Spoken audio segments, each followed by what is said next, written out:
It's not a made-up name. You named her mother. You're going to tell more lies now, are you? There was no Okay, that's number one. Teresa Number two, Carmody. at no Just a point- minute, we're not with finished. Teresa Carmody first. Teresa At no Carmody. point- at no Teresa point in your Carmody. book- Teresa at no- Carmody is a made-up It is name. not a made-up The young name. You're a lady, liar. you will never You know are her a name. liar. You are a liar. Number two, Frank McCourt. Why are you so obsessed with me? Because Frank, Jesus Christ up in heaven. How old are you, by the way? You How old are you? It's How old are you? irrelevant. You hammered your mother. You picked her as a lazy, What I did is loose-moral, so you could be virtuous. good-for-nothing whore. That's what you depicted your mother as. You owe your mother an apology. Teresa Carmody's parents, Teresa Carmody's family at least, are looking into Okay. this programme tonight Jerry, to owe can her I- an can I apology. just- And number, Can sorry, I I explain drove something from to you? No, Limerick. I'll come I back to you. drove from Limerick tonight to make 3 points, and I Okay. want to make Make the them. third. You've censored me before, Pat. You're not censoring me again. When did I censor Number you, by the three, way? you censored me, you interviewed me, you gave me a 20-minute interview, and without explanation, you chopped it on your radio programme. We often chop pieces That's for crap. length. Absolutely. Number three, number three, Frank. Why, if this miserable childhood that you had in Limerick, this so-called miserable childhood that you've peddled your lies all over the world, right? Miserable lanes of Limerick, miserable childhood, miserable people of Limerick, misery, misery, misery, the whole flipping way. If that's the case, why did you not discuss your well-paid employment with Jackie Brosnan? Why did you not discuss your years with St. Joseph's Spy Scout movement? You never discussed it. Okay. For the same reason St. I Joseph's didn't Spy discuss Scout was the elite various Spy schools Scout that I- movement. You've had of enough Limerick. time Yeah, now. Elite hang on, Spy Jerry, Scout Jerry, movement. can I just You ask you- are a liar. Okay, you've made your point. You're a but- liar. Jerry, can I ask you one question? And I think it's the reason Frank was asking how old you were, is that he's writing of a time from before you were born. Frank, or Pat, I mean, isn't that so? You're a journalist, you've heard of research. I have interviewed over 70 people that are contemporaries of Frank McCourt. I interviewed Moira Gallagher. She describes Angela McCourt as the angel of the lanes. Can I also Angela suggest to you McCourt. that the late Jim Kemmy thought that Frank's book Jim was an Kemmy is- accurate description of the way things were Jim in the Kemmy- Limerick of their mutual youth? Jim Kemmy, with all due respect to him, was a very close friend of Frank McCourt. No, he Always wasn't. has I been. didn't meet him Yes, he until was. just before he died. He was. I Frank, met him he just was. before he died. I can't believe a So word you're out a of your liar. mouth. You're a liar. I met him just can't before he believe- died. I can't believe a I know, the camera's crazy. I promise I'll fix it. I brought lights. Today, we are fixing the lighting of the stream. Happy April Fool's Day, I guess. Hello, hello, hello. Welcome in, everyone. Welcome in. Tavo! Hello, Harry, Wombato, Seripot. Steve, thank you so much for the 7 months. Welcome in. Philip, congratulations on getting the first. Tarek, Tofi, welcome in, welcome in. Good afternoons. Welcome to Rivendell, Mr. Anderson.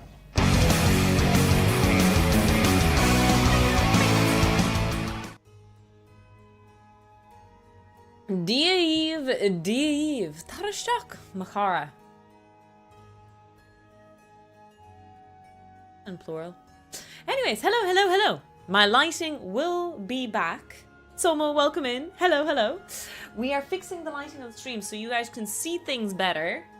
I ordered 2 new lights. Oh. Where did they go? Woo! We have 2 lights and we're going to set them up. We're going to have a bright, bright tofu because as of lately, I better have not broken my light already. Shit. Doesn't look smashed into bits. Because lately, this is what has been my light. It's a little rat holding a light bulb. This was my light for the longest time. Professional streamer, by the way. I had enslaved a lab rat to hold a light bulb for me the whole day. So now that lab rats are fighting for their rights, I have to have proper lights now. Hi, Axe, welcome in. Reporting for duty. Whoa, look at this. But filter on these lights. Wow, those are LEDs. Lint, hello, привет, welcome in, welcome in. So, I have one little light there. I have obviously the rat that was holding the light bulb. We'll replace that where we can.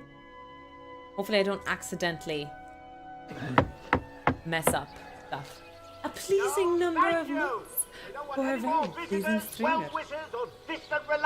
And what about very old friends? Very old friends indeed, Jimmy. Thank you so much for the resub at 75 months. Mr. Tofi, thank you so much for 10 months. Cheers, lab rats. All aboard the scam train. Choo-choo.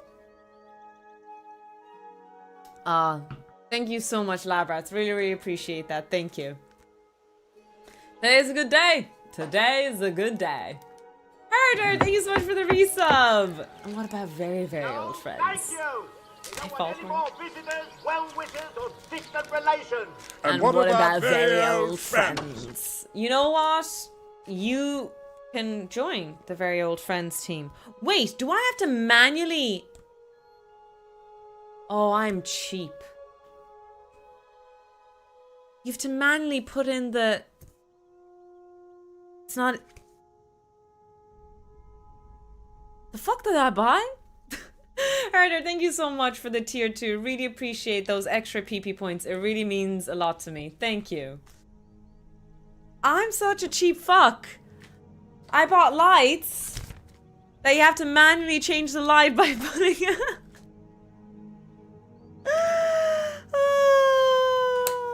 I didn't even realize I was being a cheap fuck. That's the worst part. Oh well. You know, Mrs. Full-scale lecturer who's supposed to be able to afford everything in life can't even afford proper lights. She puts a little disc in front of her light to get it to work. Oh man. Ah, that's funny. Nah, that's funny. How are you doing, Fallhorn? Lesson on color theory incoming? Let's go. I know. I can't believe this is not even our... Do you know what? I can believe it. This is great BS. I'm all for it. Precious. Zir, thank you so much for 23 months. You will be a very old friend in 1 more month indeed. If I remember correct though, Zir, you used to support and follow before you subscribed as well for a while. We've loads of people who are like that, who've been here for a lot longer than it seems.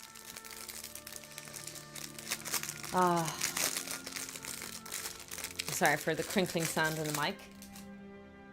We're going to test one of these lights out anyway. We'll see how it goes. Oh my goodness. It's so crazy. I didn't stream for a week and a half or something. I don't know how long it's been. But what's fascinating is just how unused, that's a really bad word, you are. Pull the lever. I forgot how to press some buttons and stuff. It was kind of crazy. Hi, Shadow.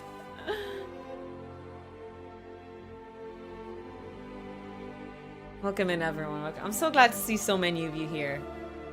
You guys are amazing to be coming back to this channel. I mean, what the fuck is wrong with you is number one, but also thank you so much for supporting this channel. For as long as you have. Wait, what?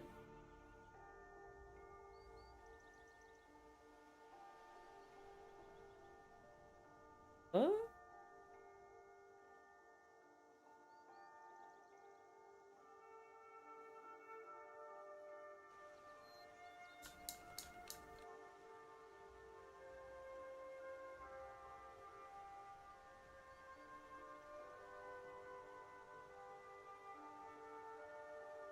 I'm confused. Very confused. And they call it Hi, a Amin. Welcome in. Hello, Mumbles. A mine. 21 months. Let's go, Corby. Ugh. Thank you so much for the resub. Really, really appreciate it. Thank you. And we have a level 3 hype train. Choo choo. All aboard the scam train. Okay, I'm gonna turn on some lights that I already own. We'll see what we can do with this. Okay, so here's my problem. It has a little screw top here. And then I have this thing, right? Okay. So this can be angled and stuff.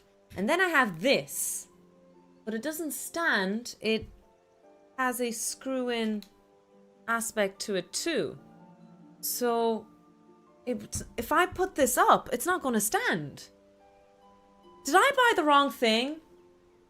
Oh my god, this is a disaster. I can't even buy lights. I need to return my PhD at this stage. Hello, welcome in, Medjay. I hope you're keeping well. It's upside down? I don't think so, because it's screw-topped on both ends, see? Like, I'm fucked either way. Does that make sense? Unscrew the pole. Looks like meat's back on the menu, boys. Oh, that's flimsy. Oh, okay. I see.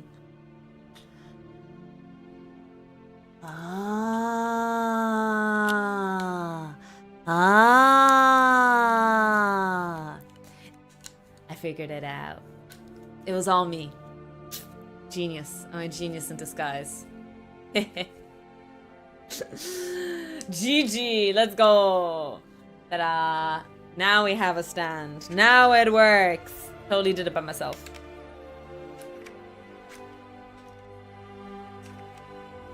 Cynical, thank you so much for 100 biddies. Really appreciate it. Thank you. Thank you so much for participating in the hype train. Wait. We have a scam train sound alert. Choo choo.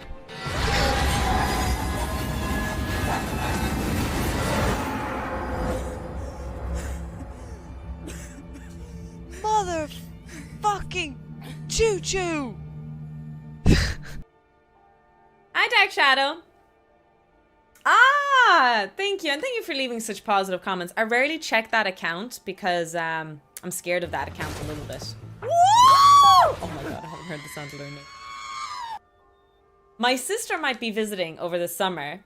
Sorry, I heard her. Your sound alert reminded me of that. And she looks very similar to me. I posted a photo and people were like, what the hell, there's two Tofus? What might be fun is we might play a horror game together on stream. Maybe, yeah, I think it would be really enjoyable. I have a very similar sense of humor to her, so we'd have a lot of similarities. Let me set this up and let's check out the brightness. Shine bright like a diamond.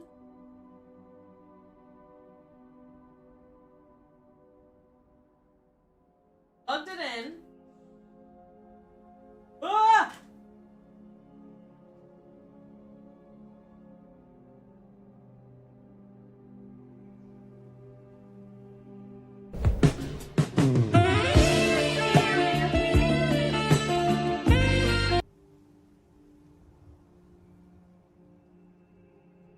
Okay. Reduce the brightness. We close the window. Okay. We can play with the effect. It's particularly the greatest light. It's quite budget friendly, you know. To change the colors, you have to put in filters. But you know what? If it works, it works. Alright, thank you so much for 69 videos. Appreciate it. What with the account bot to work out who sets off the demon core the most? Ooh, that would be really cool. I do need to set up the demon core. Final count. Yeah. 42. 42. Oh, that's not bad for a pointed-eared elvish princeling. Do you know what? I think it's the season to watch some Lord of the Rings. What do we think? No, Is it time to rewatch it? We don't want any more visitors, well-wishers, or distant relations. And what about very old friends? Very old friends indeed. Thank you so much for the 30-month resub star. Welcome in, welcome in. I hope you got your wait. Did people start getting their TOEFL Labra passes? Because they were sent last week. They should be all arriving now. Choo-choo! All aboard the choo-choo train. I think the lighting is nice. This is quite nice lighting. What do we think, chat?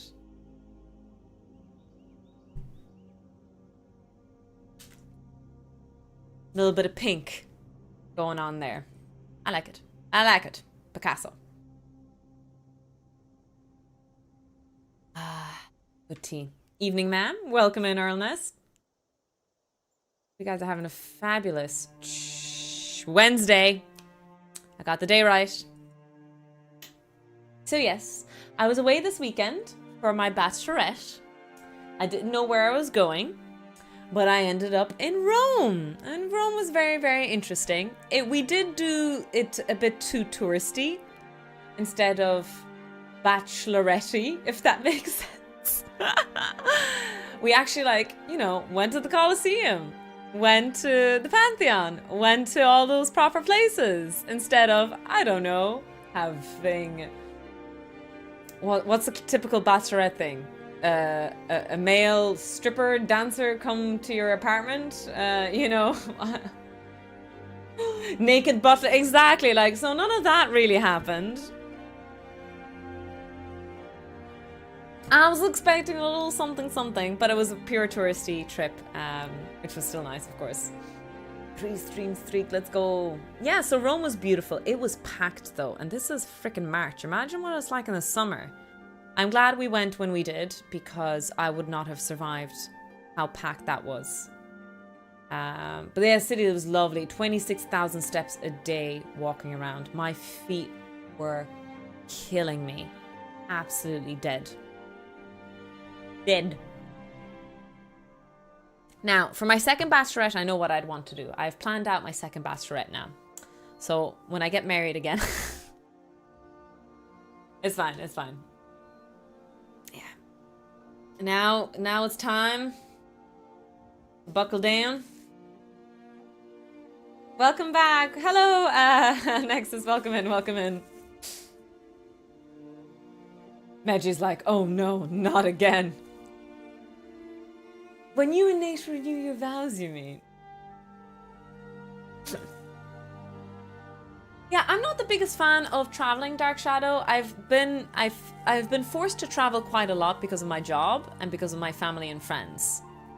I think in my whole life, I've only ever taken one trip that I wanted. And that was just to visit my sister. No, that still doesn't count. Okay. Have I ever taken a holiday for my own purpose? Once. Milan. Milan was the only holiday that I didn't have to take, and I just took it. Yeah. Everything else was either visiting family, conferences, or an obligation. Hi, King Al. Welcome in. I'm forced to travel because of it. Basically, exactly, Herder. That's really what's happening, is that, you get forced to... I'm traveling so much this year because of weddings. Everyone I know is getting married, and they're all destination weddings and have to travel. My birthday was not... traveling for your birthday wasn't obligated. I know it sounds mean, but it's not meant to be mean.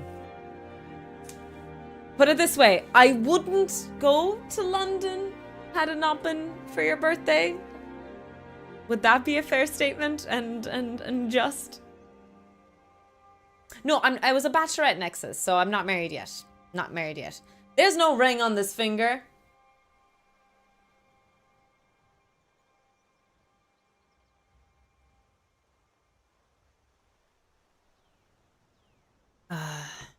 So yes, this is going to be my last stream, Labrats, Labradoodles, as the one and only Dr. Toxic Tofu. Because when I get married, I will become Dr. Toxic Tofu.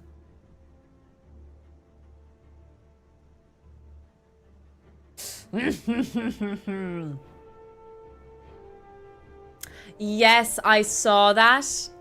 I think it was Lana who told me about it as well. I think the timing was bad. And I also wanted to go to a concert, a Linkin Park concert in Germany. But again, the timing is wrong. I'm so sorry. I have 2 destination weddings and a destination bachelorette next year. Or, sorry, this summer. I'm broke. Nate and I aren't even doing a honeymoon. We're broke.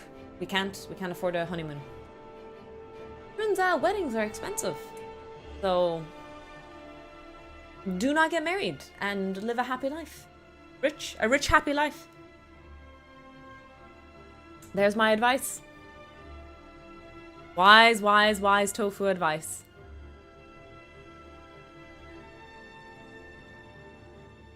Exactly, it's a staycation. I mean, I joked about it, but I don't think it's much of a joke. Nate and I are probably going to be playing Resident Evil 9 for our honeymoon. Yeah, so I might even stream all of it. I don't know what's going to happen after the wedding, but yeah. Your cup looks a bit yeah, so it's because it's I don't know what it's made out of. It's like the ceramic thing. It stains really, really badly from tea. So I drink tea black, so it's not even with milk. I drink really dark black tea. And it just over the years stained it. I've had this cup for so many years. It does wash off if you like bleach it. Not the biggest fan of doing that. So I just wash it properly with soap. It doesn't come off, and yeah. Yeah, but it's a handmade. It's one of those handmade cups, you know, and they're made out of a material that stains really easily. Mine. Conrad, welcome in, welcome in. Thank you so much for 8 months. Let's go. How was Rome? It was beautiful. Really lucky with the weather. Yeah, it was really good. Rome was cool. We did way too much walking. I'm complaining that my bachelorette wasn't a bachelorette. It was a proper tourist vacation. My feet are dead. Dead. My feet were killing me. 26,000 steps. 20. That might be my record. I actually don't think I've ever walked that much in my life. Crazy. And it was so busy in the middle of March. Kind of crazy. I am not jealous of anyone who travels to Rome during the summer because holy shit. The lines everywhere. Gotta be careful of scams as well. Lots of scams. Usually, what are they called? Tourist traps. And I didn't see any pickpockets actually. I felt like Paris was a lot worse for pickpockets and for, do you know those people who like want to sell you stuff and they grab your arm and stuff like that? I didn't see much of that in Rome. It wasn't that bad. But yeah, there was a good few obviously tourist traps. Milan is the pickpocket city, is it? Okay, yeah. I thought Paris was a lot worse than Rome was. They have to be stealthier. Do you know who the pickpockets were? The fucking seagulls. Jesus Christ, the audacity of the seagulls in Rome. Oh my days. Oh my days. They're crazy. The cheek of him. I had a whole conspiracy theory that the seagulls were part of a KGB and they were following me. 80 months, Jesus. No, thank you. How many? We don't want any more visitors, well-wishers, or distant relations. And what about very old friends? Noz, thank you so much for 80 months. Let's go. We don't want any more Holy visitors, shit. well-wishers, or distant relations. And what about very old friends? Tetsu, thank you so much for the resub. 6 years. Okay, that's easy maths now. So that's 6 years and 8 months. Woo! I'm so good at maths. I'm going to celebrate this month by being in Ireland.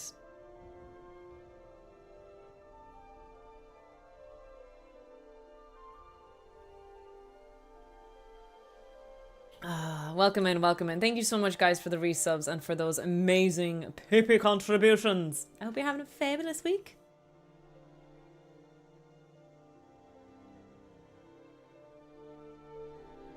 That's true. Nas is so old. Could have finished the sentence there.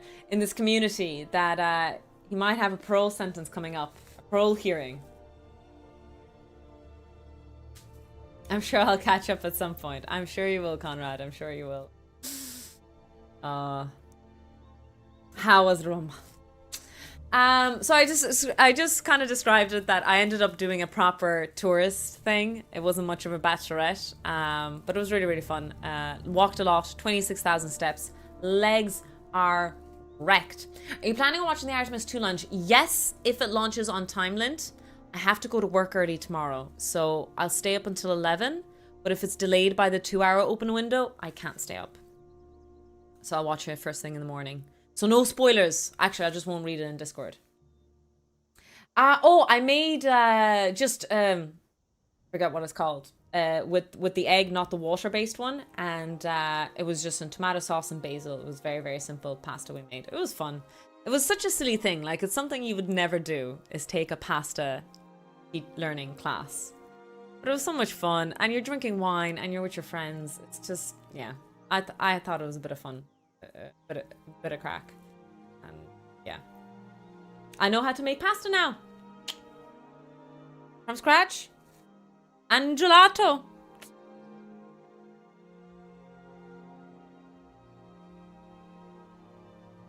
And had the same experience. Isn't that exactly? Like, you just never do it. You know what I mean? And it's way too expensive, really. And if you look at the price, you're like, fuck's sakes, like, why would you do that? But because it was a bachelorette and you're in the company of just like a bit of banter, it's just good fun. And our host was good, you know. Bloatware, almost a year. Let's go. Thank you so much for your sub.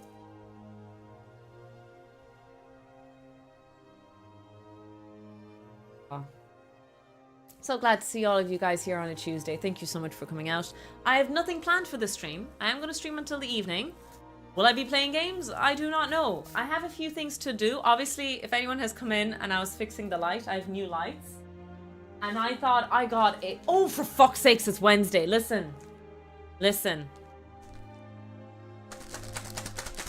I should know these days. I need to know what day it is. But I bought these lights. I'm so sorry. I probably scared everyone. She's like, oh my god, it's Tuesday. I'm on the wrong day. Look how cheap I am. I bought an LED light frame here. And to change the color... I'm amazing, radio chat. I'm actually amazing.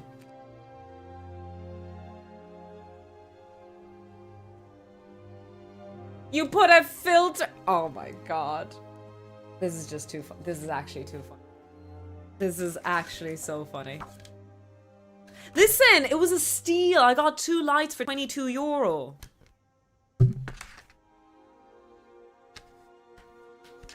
My other light broke.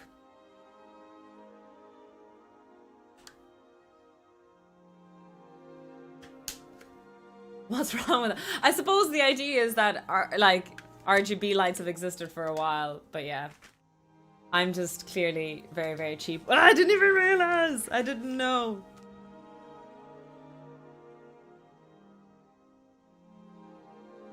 Very old school indeed.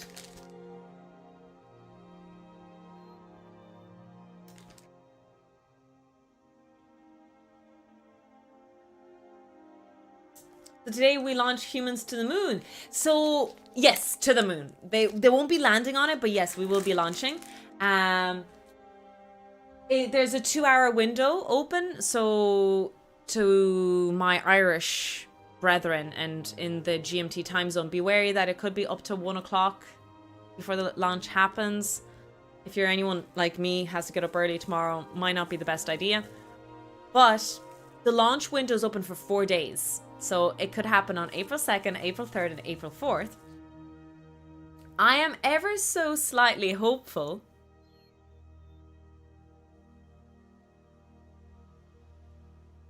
My lights just died. I am ever so slightly hopeful that the launch will be delayed until the wedding day, which would be really cool to watch the launch on the day of the wedding. Also, why did my light just turn? Heck?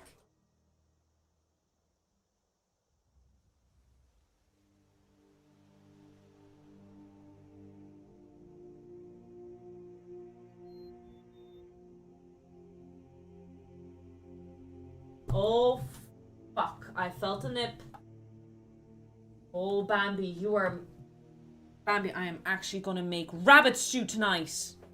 Bitch. Oh!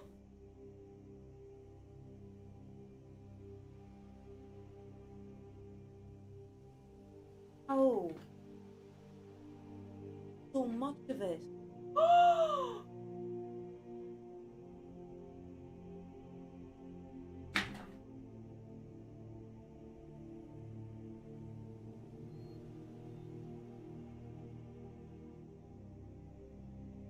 that funny. Ah, Fatan, I'm glad you were able to get it. Great to hear that. Shit.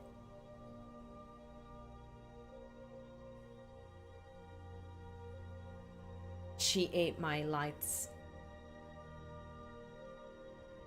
Okay, it's okay. So, no, it's the old light. I need 3 lights. I need one in front, one inside, one on the left, okay? So I bought 2 new lights to replace one old one and to get the next light. But now my first main light just died, so now I'm back to the same problem that I had before I bought the 2 new lights. Bambi, get your butt down here.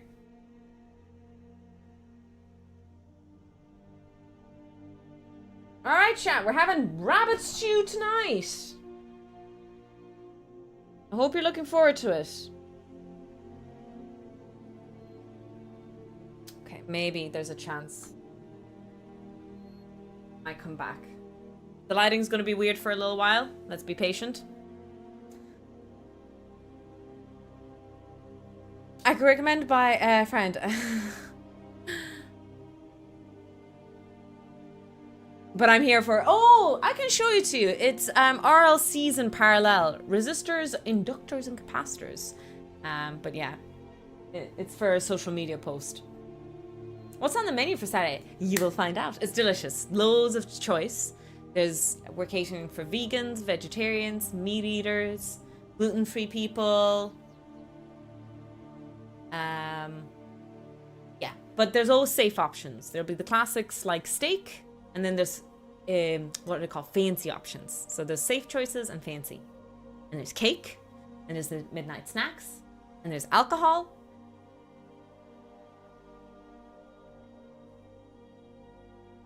I'll have one of each, thanks. It's good hearty food. It's good hearty food. Yeah, yeah. It'll be fun. That'll be fun.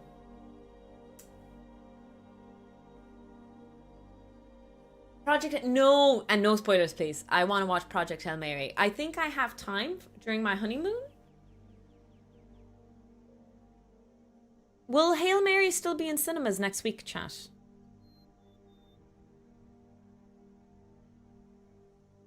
I'm trying to type it in. It will be next week, yeah?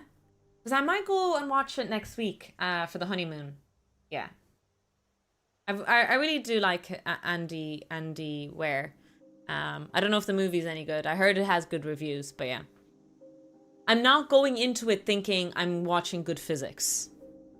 That's not the point of those kind of things. It's just meant to be light-hearted, good feel movie. Oh, I'm really pissed off about the light.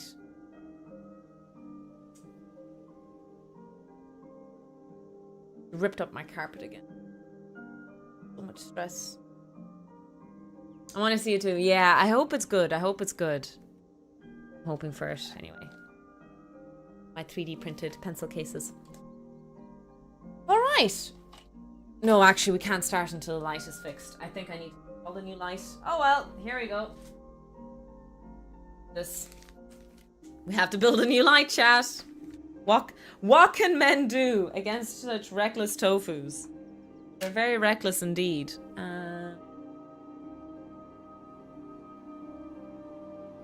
Stuff.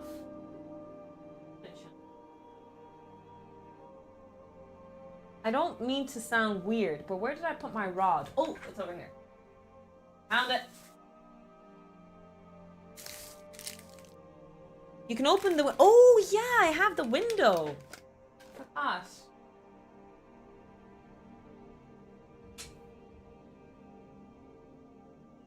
A bit of overcast. I was sharing it already with some people, but it looks like it's not anymore. But when I was looking at the weather for my wedding day, not only is it terrible and disastrous and awful, but also the first time this year it was announced that it was going to snow. Just my luck. Yeah, it looks like it's just piss and rain instead. It's all piss and rain. 40 stream streak, let's go. A white wedding.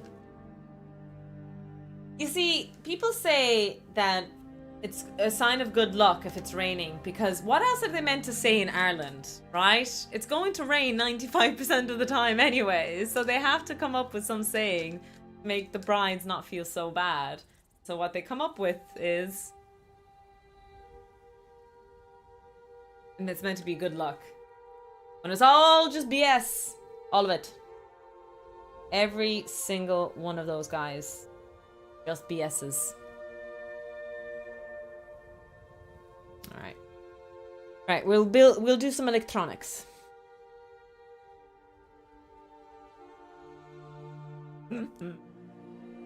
Okay, let's unplug some stuff here.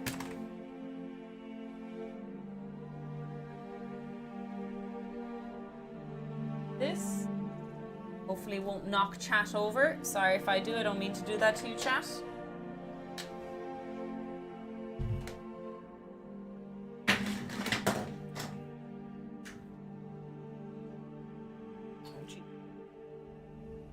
Oh, Jesus. Oh. Hi.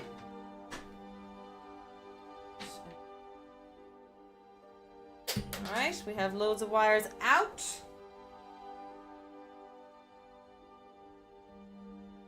Put this LED away. It's a good LED, but it does need more power.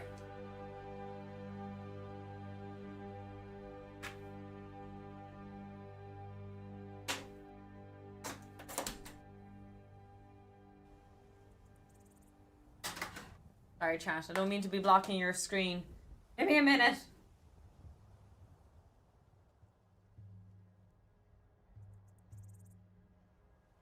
Go. Go.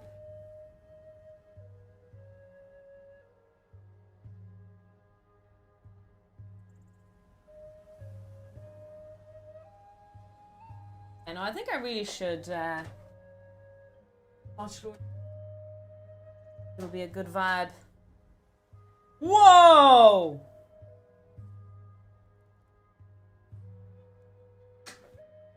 All right. Have a bit of a red filter going on. Ooh. All right. This is a vibe, I guess. We're doing something. Let me turn off the...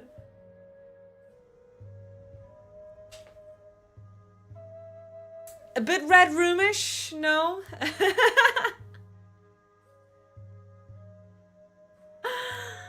It's giving a red light district here. Okay, let's try another filter. Ooh, what if we can overlay filters? Anyone have good color theory? Hi, Asha, welcome in. So what happens if you put a yellow light over a red light? Let's see. It's very much still red. This is more yellow. Kind of the color is not really changing to be very red. Let's see what a blue light will do. I'll just... let me move my monitor to the side for now. Sorry, chat. I'm manhandling you guys today a little bit. Actually, the red light is nice. This kind of drowns me. I'm pale as fuck anyway, and so this kind of tones it down a bit. This is the blue filter. Wearing a lot. Wear a lot. That's the pink light, so the blue light... not a big fan of it. I would say the red was nice. Let me see this orange one. An orange light might be nice as well. Kind of gives a warm color. I need that warmth on my skin. Because, look, white as a ghost.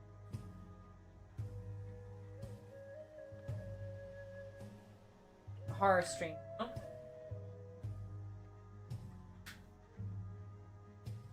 Oh, you mother. Putting on these.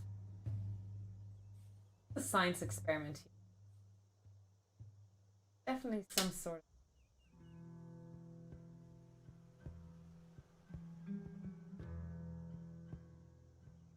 This is nice, I think. It gives me a bit more warmth. Jaundice light. Red filter on the closer light and no filter for the far light.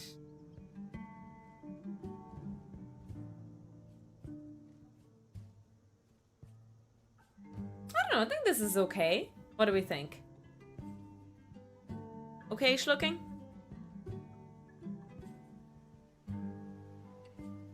We'll stick to what we have now, and then we'll switch it out over time. Have plenty. We have plenty of colors to look at.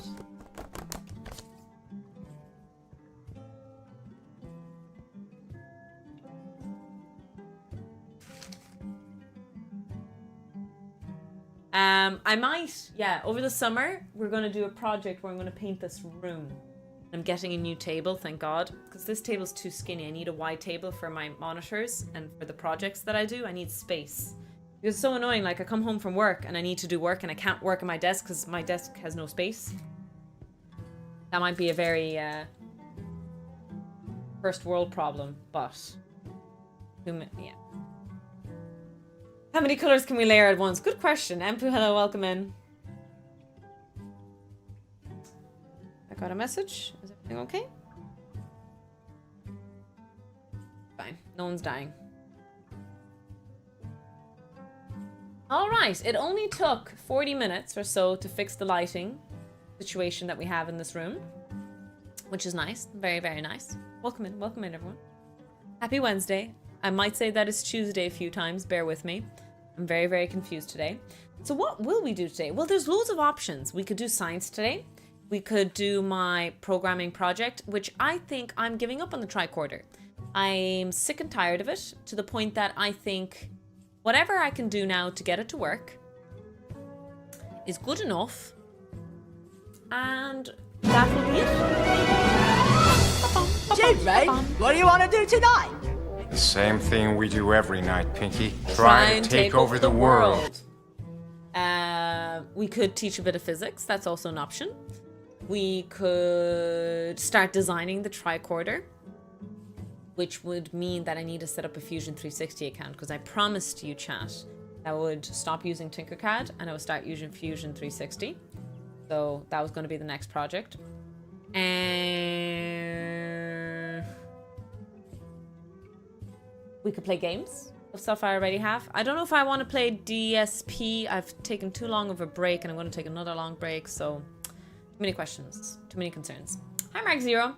I tell my astrophysics friend, do you really need more space? There's never enough space, my friend. Never enough space. Hi, Japer.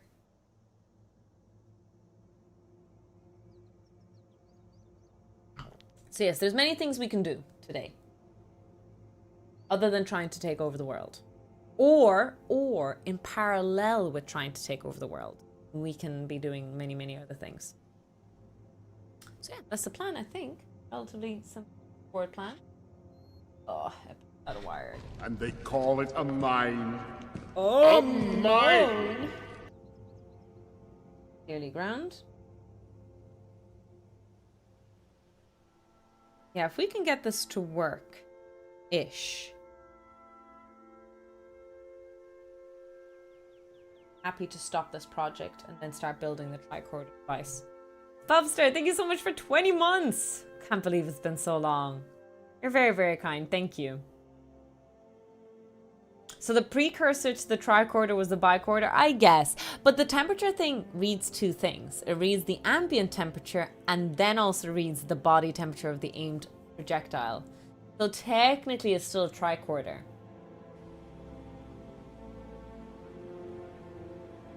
Oh, I want the two OLED screens hacks. That's kind of the system there.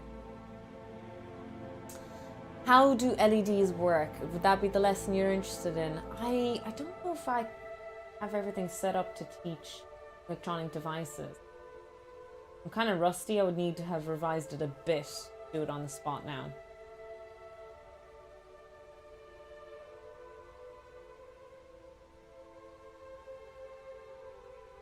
Yes.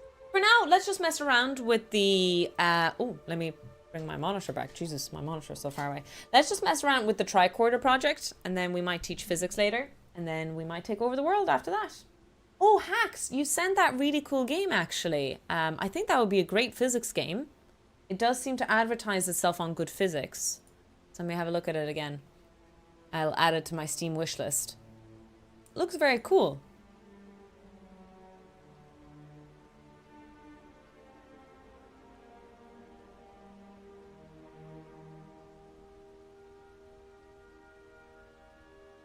Oh, Life is Strange Reunion. What's that about?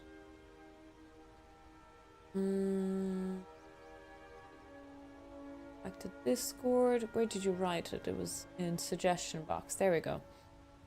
Adaptory. Adaptor?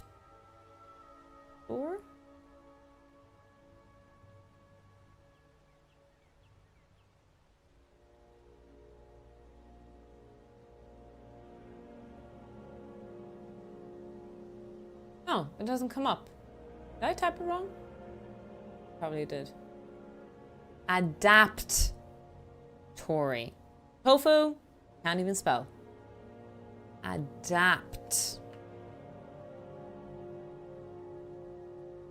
There we go. Early access game. Yeah, it looks very, very similar to Oxygen Not Included. But a bit simpler, it was described.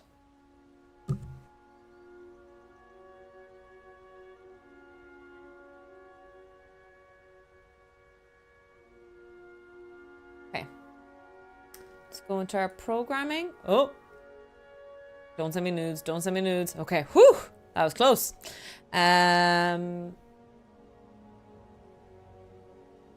ID.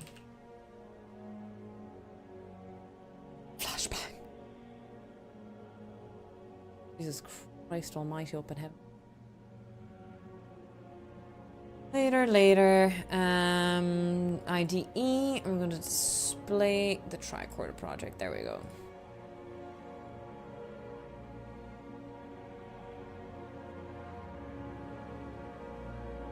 Oh, is it working on... Oh, wait, I think I heard about this, Ember. Yes, I have heard about this.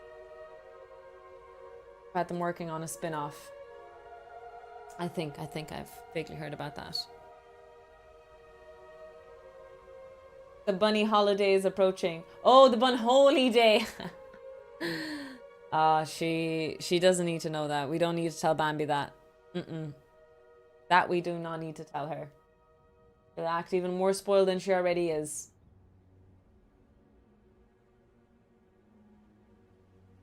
Alright, I will... What will I do? We either start looking at this now immediately, see where we are at, but we might have a Kappa caffeine.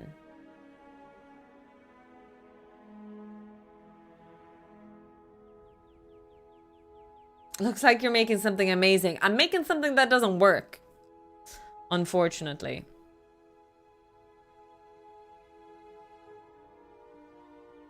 Is this the right one, actually? This might not be the right one. Let me open... I think it's Tricorder version 3 we're on now. Let me open Tricorder version 3.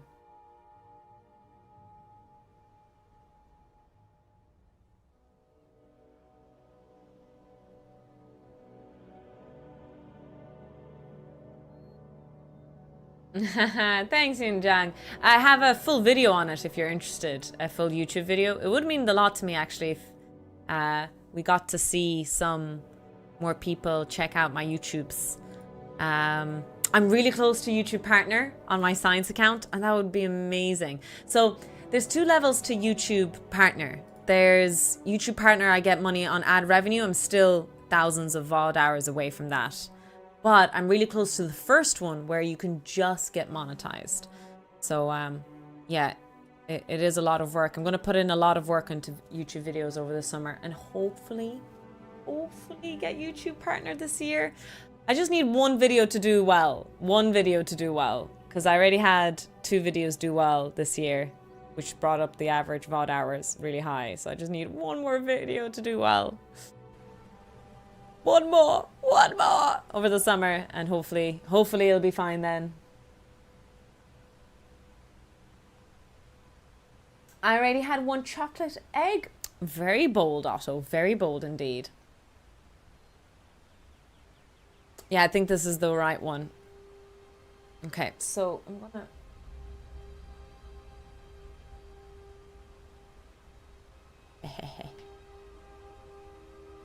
System here. What do they require? VOD watch hours, Atom. So basically watching my YouTube videos. So if any of you guys hate your company, hate the business you work for, and you want to milk them, this is my PC by the way, and you want to milk them for all they have, I would love to highly recommend that you guys would ever so kindly watch some of my YouTube videos on the clock. That would mean a lot to me. Thank you, thank you. The science YouTube channel there specifically.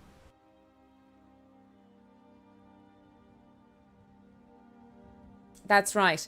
Do you know what solution I'm thinking about doing though, hacks? And this might be controversial, is to have 2 separate nanos operating, because I'm sick and tired of trying to get this to work on one.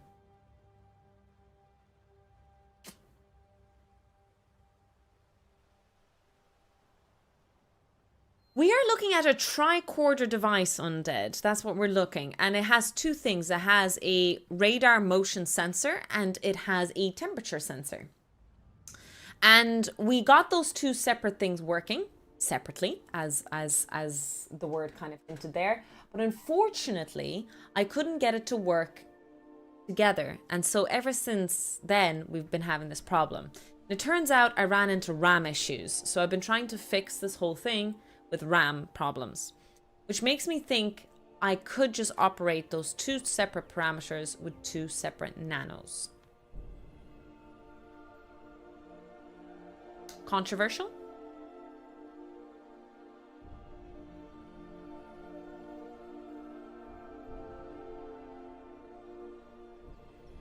The temperature sensor works really, really well.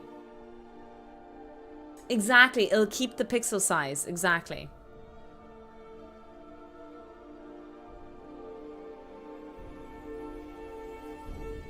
I think so, Yin Yang. Just kind of have them in the background. Yeah, I really appreciate it. That's very, very kind of you. But yeah, just watching them help a lot.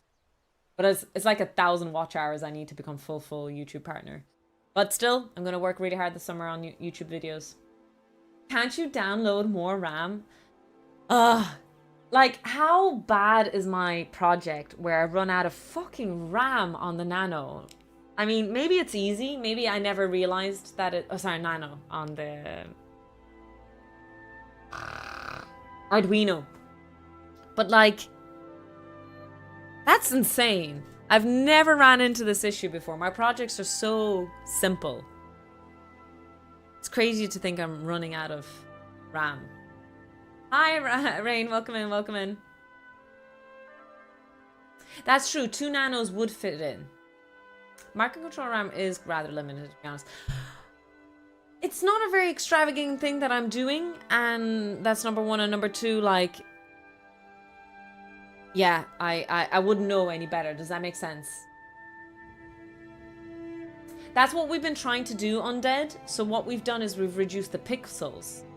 But because we've reduced the pixels, we've fucked up everything. So what I'm thinking is to stop pulling my hair out and to stop optimizing this, because I'm clearly getting frustrated and I've reached the limit of my understanding and coding. What we might do is we might just make 2 nanos and hook these guys up separately. Just accept it.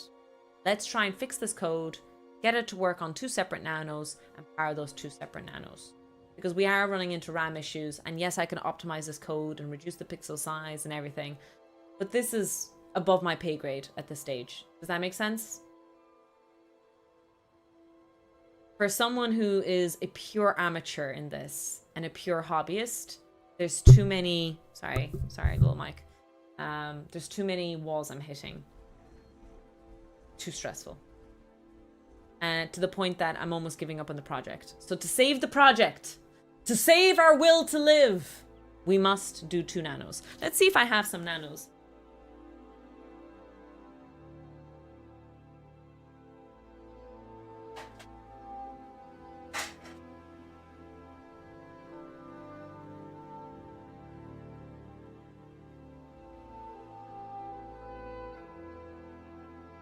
Okay, I have 1 nano. Let's try and get another one if we can.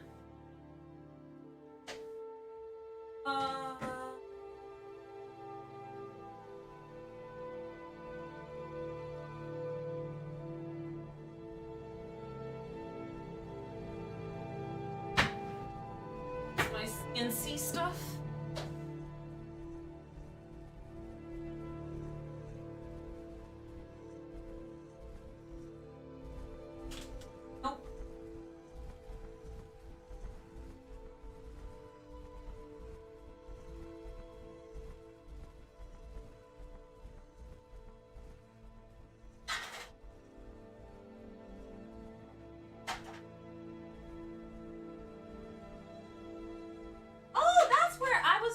For this.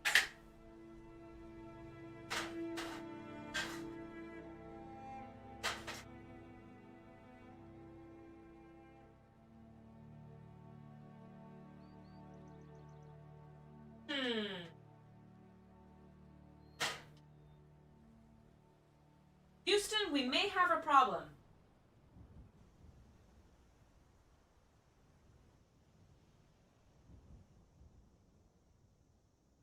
I'm using 1 nano for my Demon Core.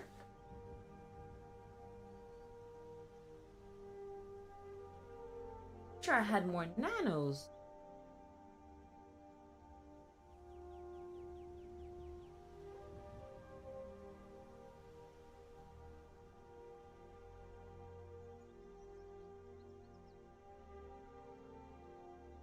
Okay, I'll order more nanos.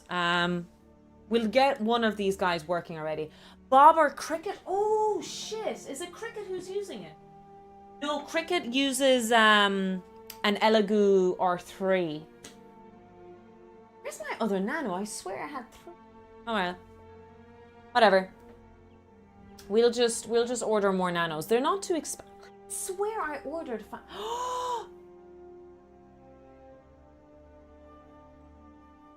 I left them at work. Yeah, I'll order more nanos, but I need to take them from work because I donated one of my nanos. They owe me. They owe me a nano. I for them. 24 months! Thank you! We don't want any more visitors, well-wishers, or distant relations. And what about very old friends? Hey, Sour Origin. Reserve, thank you so much for the 24 months. Ash, Tier 3, nonetheless. Thank you so much for your support. Welcome in, welcome in. I hope you're keeping well.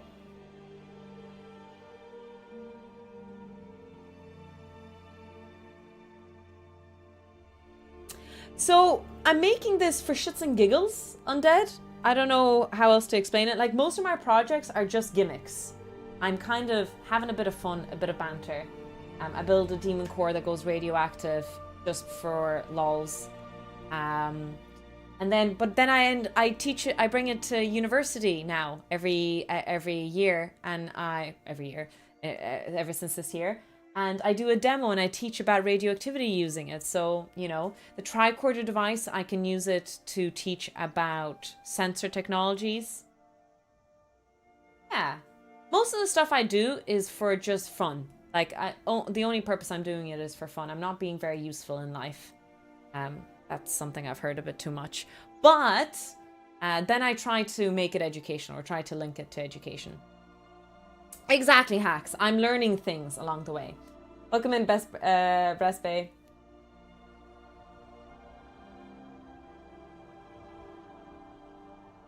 So what we're going to do is we're going to solder. No, I think that'll be our first project. We need to solder it together. I bought some of these stuff. I think I'll solder this way. I'm gonna go upstairs. I'm gonna go pee. We're gonna make a cup of coffee. I'm gonna come back rejuvenated, stronger than ever before. Stronger. I'm still half asleep. That's fair. I hope unemployed. Okay, unemployed is a wrong word. The gentle leisure life is treating you well. There we go. I'll see you guys in a little bit. Take a quick break. And the reason is, there isn't a simple equation to explain it, unfortunately. There's actually a lot of equations. And for us to truly study this field, we would have to study fluid dynamics, which we're not going to do today. And the final form of heat transfer that we study is radiation. This is basically how we obtain the energy from the sun, because as you know, via conduction and convection, you need matter for heat to transfer.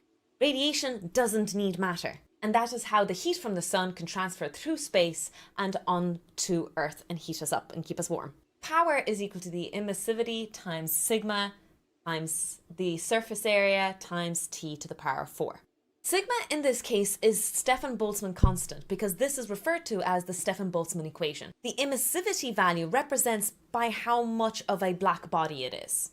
A black body is an object that absorbs heat extremely well, super efficiently, and also emits heat extremely well. Usually when we do a lot of thermodynamic calculations revolving in outer space, we assume most objects are black bodies. It makes our calculations easy. But in reality, most things are not perfect. And it's a ratio answer, so it exists between 0 and 1. A is the surface area of the object that is emitting the heat. In our case, usually it's the sun we talk about, and it emits spherically. So it would be the surface area of a sphere. T to the power of 4. Note, it's not delta T, by the way. T has to be represented in Kelvin for this equation to work. It is not good enough like in the earlier equations where we just used delta C. So it is the temperature in Kelvin to the power of 4. Most objects absorb and emit simultaneously, and so sometimes we have another equation where we have the difference of the two temperatures. The room the object is in and the object temperature itself. Then you'll be able to calculate what the net power is between the two. Here is a rough schematic of the liquid nitrogen dewar. To reduce conduction and convection, there is usually a little gap inside where there is a vacuum. If you create a vacuum, a very thin vacuum, conduction cannot occur because there are no particles to vibrate from one to the next, and convection cannot occur where a particle gets heated up and travels through air. On the outside of that vacuum, we have a silver shiny surface. Basically, we're trying to get it far away from a black body as much as possible, and usually the polar opposite of it is a shiny silver surface. This usually reduces the absorption and the emission via radiation. While a liquid nitrogen dewar operates to keep liquid nitrogen super cold, the same idea works with a thermos that is trying to keep your coffee hot inside. It doesn't matter if it's a really cold thing inside or a really hot thing inside. It is basically trying to isolate whatever temperature it is that you have inside. I hope you found that educational. What do you think, Bambi? Sound can be intense. I apologize for alarming you. I hope your ears are perked. Okay, I'll stop. Let's cover sound intensity, the decibel scale. When we study Introduction to Physics, we talk about sound being a form of energy. Specifically, we tend to measure it in terms of intensity. It's the amount of energy per second being displaced upon 1 meter squared. Hence the unit being watt per meter squared. But we want a number that is easy to reference very soft sounds, like rustling leaves and the wind. We also want it to be able to measure loud sounds, such as jet airplanes and shotguns. And so we have a logarithmic scale for human numbers, where 30-40 decibels is quiet, rustling leaves, and all the way over 150 decibels is really loud sounds, like jet airplanes, guns. The expression is beta, which is decibel, is equal to 10 log times the intensity of the sound that we're measuring over the threshold of hearing. The threshold of hearing is the minimum sound a human can hear, which is usually 10 to the minus 12 watts per meter squared. We like to use the decibel scale, especially when we're conversing normally with humans, because it's a number that means something instantly. we were talking about intensity of sound in a casual conversation, we'd be talking about units such as 10 to the minus 12, 10 to the minus 9, 10 to the minus 5. And those numbers don't mean much to people in the general public space. Although this equation seems straightforward, how would you solve it working a little bit backwards? So here's a typical problem. Imagine my classroom is operating at 75 decibels. What is the intensity of Hello. Right, I've coffee in the stove. So what we're going to do is we need to do a soldering job first. So I'm going to disconnect my Nano. My Arduino Uno. Unos, dos, tres, cuatros. Oh, fuck off. Like, why are these USB sticks so tough to pull out? I swear to God.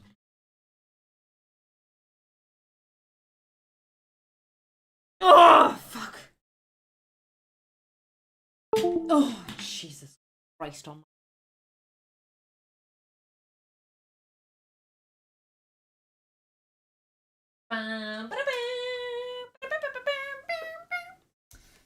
Thinking about Star Trek all day. What? Alright. Alright, here we go. Let's go, lads. Let's go. The day is short. The day is nigh. Actually, I don't think I used that word correctly. Duck down here.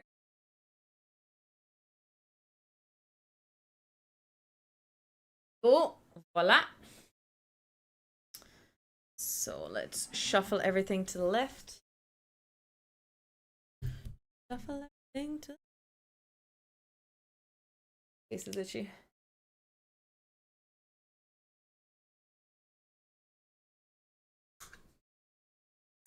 Maybe this is the new way the EU are getting people to exercise.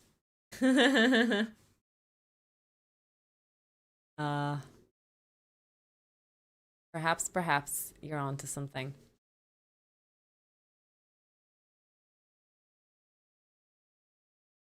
Move my mic here. Again.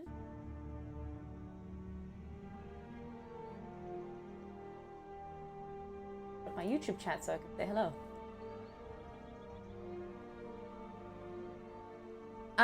Sorry, Arjun. I not my cup of tea. Not my cup of tea. Oh shit! I need to reduce the temperature. 3,000 degrees. Why did I have it so high? Oh, I remember why I had it so high. We were. There's no ghosts in space, Berserk! Better get that out of the way before we start soldering. We had that issue. We were trying to desolder the port for one of the OLED screens. I remember that now. Oh my god, all that work. I lost my mental during that. I remember that.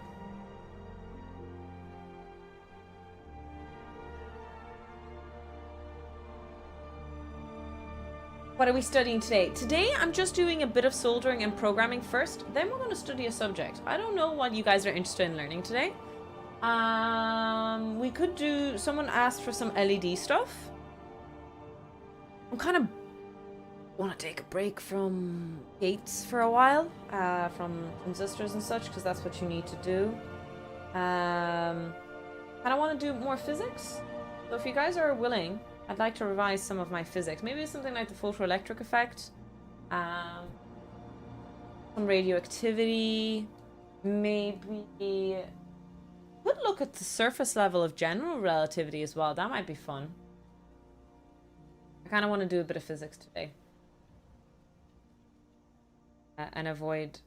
Basically not electronics. Hi guys, welcome in. Wait, where did my Nano go? I was just... Oh, it's right. I'm losing my mind. I am losing my mind. So how do we solder this the best way? I guess we actually want to... Gravity assist.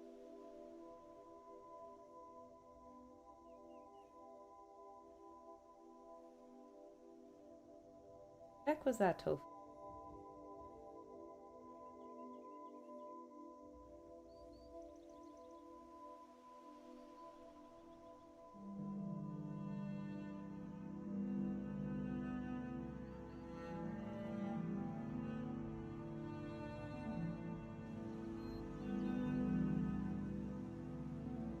going to be at an angle. I don't know how you guys do all that soldering. We'll do electronics. We'll do electronics and Arduino programming today now for an hour. Not so much as learning as much as failing at life and being miserable about it and losing our mental over it. But then we'll do some physics learning afterwards. I'd like to do some physics today. I mentioned maybe some pulley problems, some inclined plane problems. Yeah. Yeah, like the okay, maybe not that complex one, but yeah, that kind of idea would be cool. Yeah. I hope you're keeping well, Father Dougal.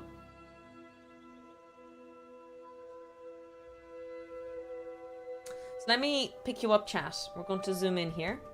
Oh, before I do that, no, let me zoom you in first and grab coffee.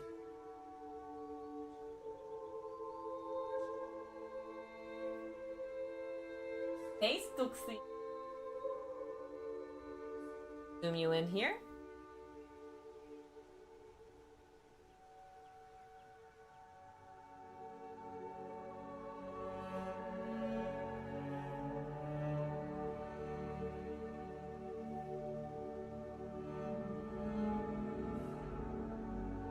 I hope you're having a great time in Ireland.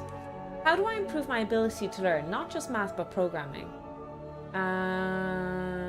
But I struggle to follow along in time. There's complexity. Do I just need more practice? I suppose if you're studying some basic stuff and you grasp it, and then it jumps straight into complexity, I would say, Dino, that you're actually missing a gap. That you weren't taught correctly. You're missing something then. Thank you! We don't want any more visitors, well-wishers, or distant relations. And what about very old friends? Hi, Kip. Welcome in. Ciao. Ciao. Buongiorno.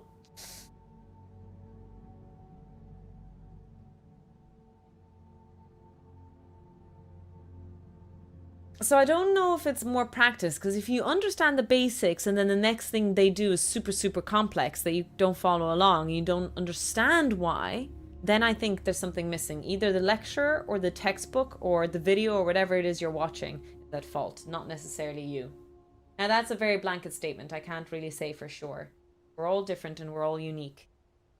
So I can't really say that. True. Hi, Not the Brain. Welcome in.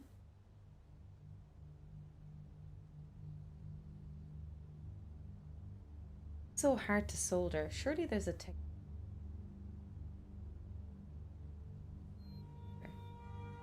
Wonder how, I wonder why. Yesterday you told me about the blue, blue sky.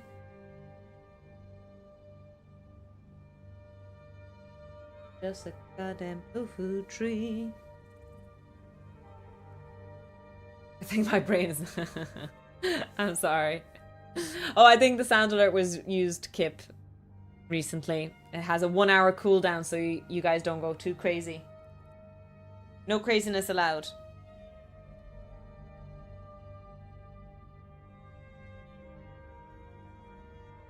I didn't solder that. That was not a right connection. Commander, set a new course. There's coffee in that nebula. Speaking There's of coffee in that nebula.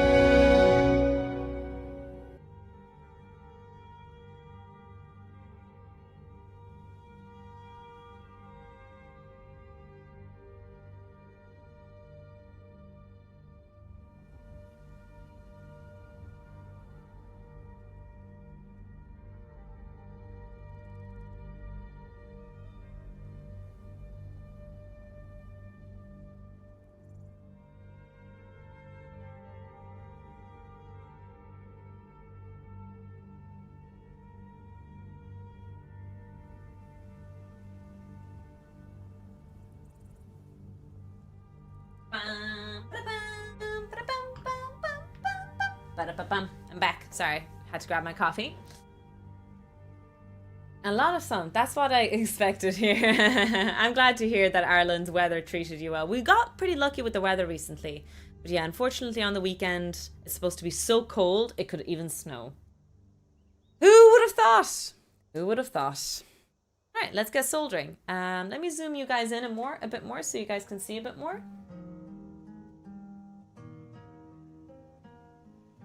Oh, a little bit better. And I might angle it a little bit over here.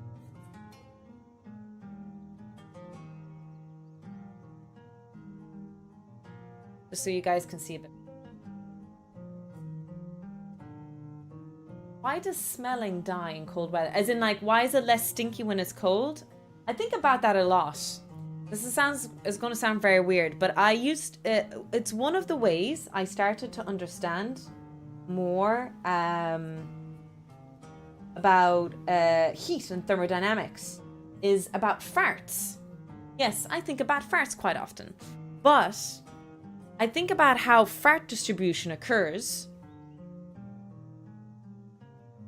during hot weather and during cold weather. Why is it that when it's cold, it's way, way, way less stinky, generally speaking, than when it is hot? Really interesting to think about that in terms of the molecules moving due to the heat.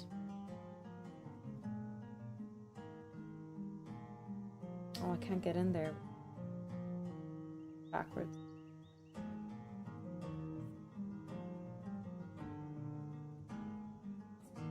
Try. I might not see much. Ah! Well, that was dangerous. Lucky nobody died. Rip it from.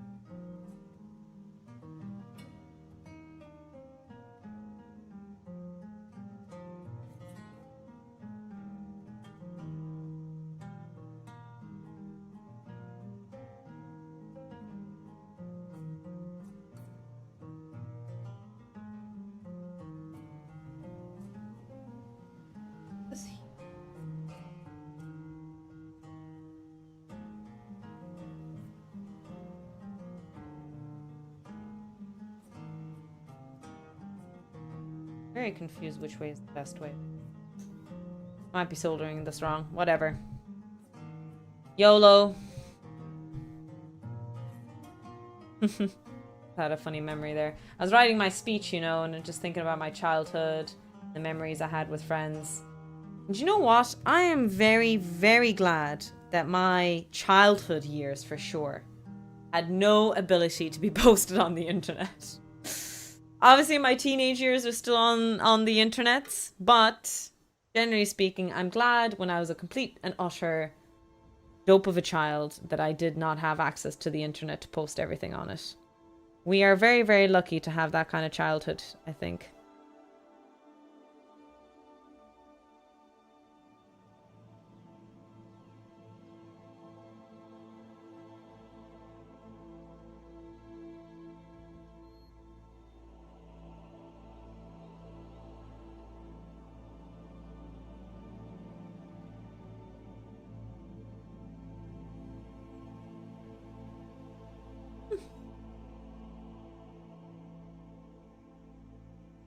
Damn it, it's not doing the slurp thing. It doesn't want to slurp me.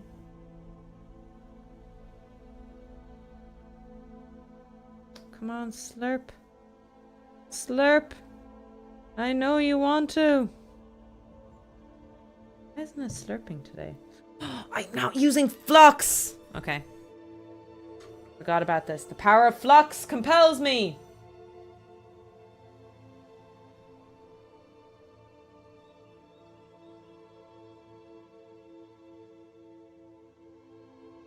What the flax tofu? I know, I'm sorry. Shit, where did my flux go? Oh, where did I put my flux? Oh, there it is. I found it.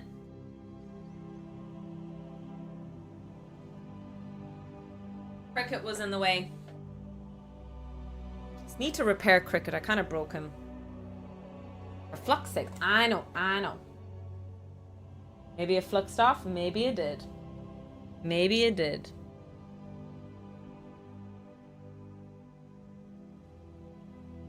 Hello!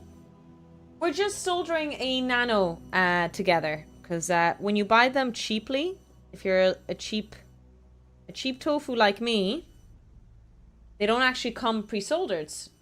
They have to solder them. I mean, there is like an element to it because if the pins are sticking out, the pins can break easily as well. So it's understandable why it's a handy thing for sure. Hey, Lady Spookums! 145 stream streak. Let's go. You got this, Toast. Thanks. I was actually soldered the PCB recently, and it was actually so nice. Once you put the flux on, and I could solder properly, because I know a lot of people complain that my technique is wrong. I get it. I hope that people understand. I know that the technique is wrong, but it helps. It helps if you have a shaky hand, if you're a papega like me. Soldering on the wand helps a little bit for really, really bad handling situations. Anyways, my second PCB, I didn't even need to do that. I was really, really happy. So PCBs are really, really nice. Oh.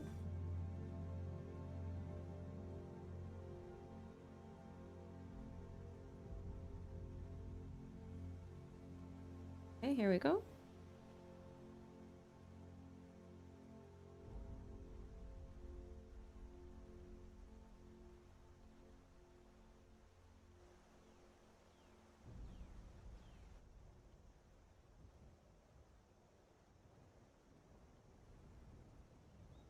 Beautiful stuff.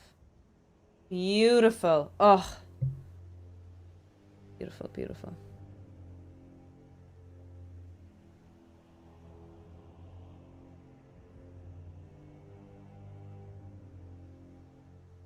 Come on, baby, slurp. You know you want to. Get in there. Come on, girl. Let's do this. Oh, beautiful stuff. Lovely, gorgeous, just gorgeous, just gorgeous.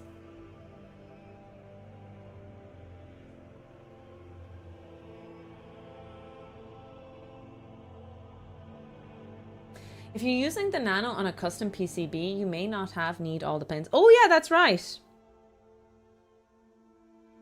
I suppose I don't need all the pins. I could have saved myself some pain and heartbreak and just connected the pins I needed, but being a bit lazy. Well, it's not lazy. I'm connecting just the classical header pinner.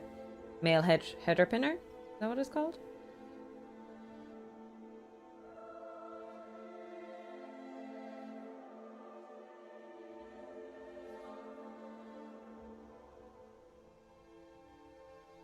Shit.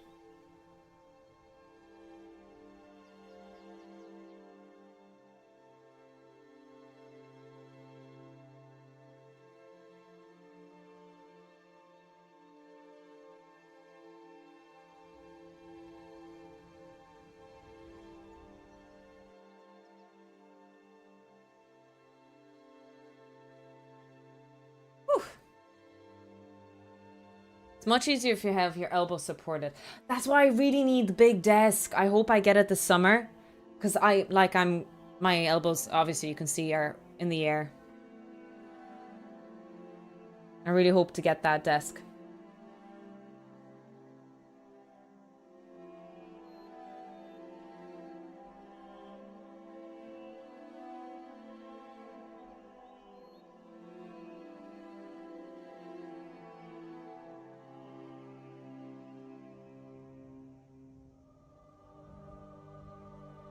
Very good. Some more flux on.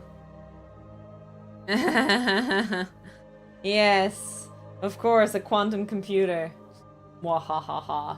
Hey, Risto, 3-stream streak.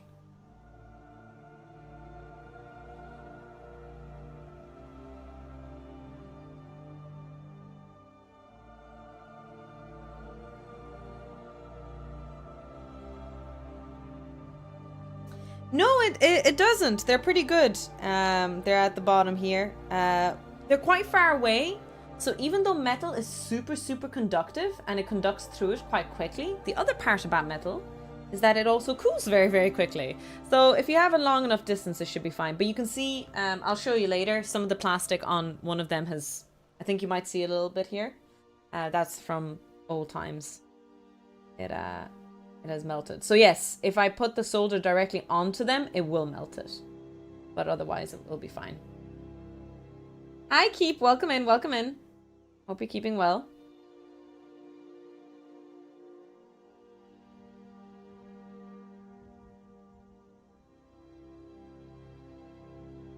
Is there something, is there a thing called too much flux? That's something I should worry about. We worry about the concept of too much flux. Because I don't know if I have enough flux to give about the fact that I'm putting on too much flux.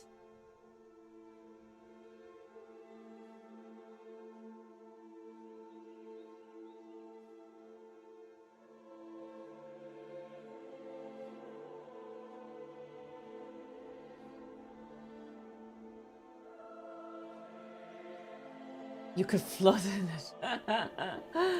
Excellent. Good to know. Good coffee. I just made myself a small coffee.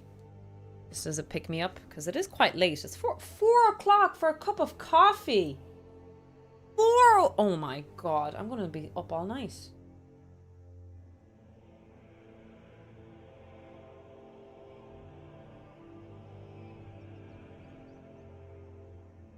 Okay, here we go.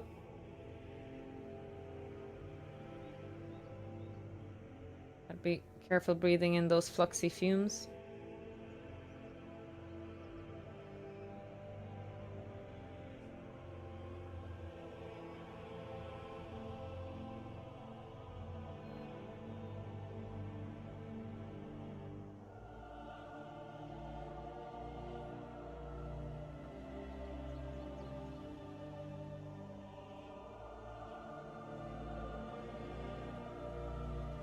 Oh, that's terrible. Terrible job. Even for me. Come on, gravity assisted flux. Let's go.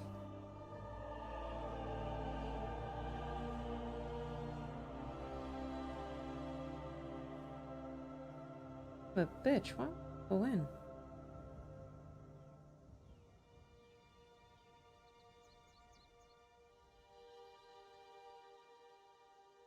Can I have coffee?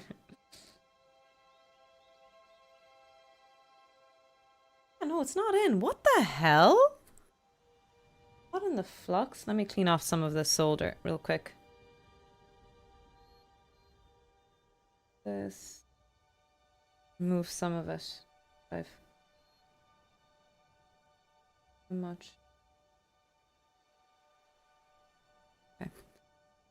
What temperature? 300.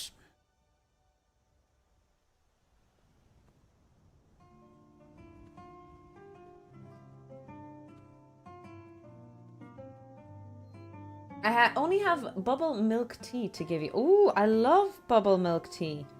Most bubble tea places in Ireland are way too sugary.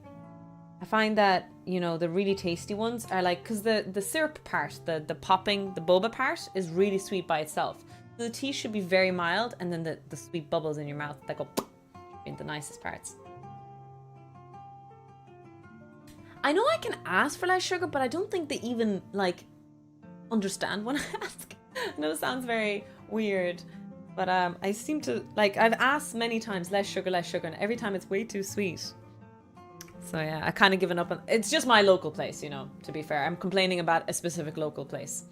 Although I do know that the Asian store here does have a boba station, so maybe I'll try it one time. I'm just so traumatized after that too sweet of a place. Whew.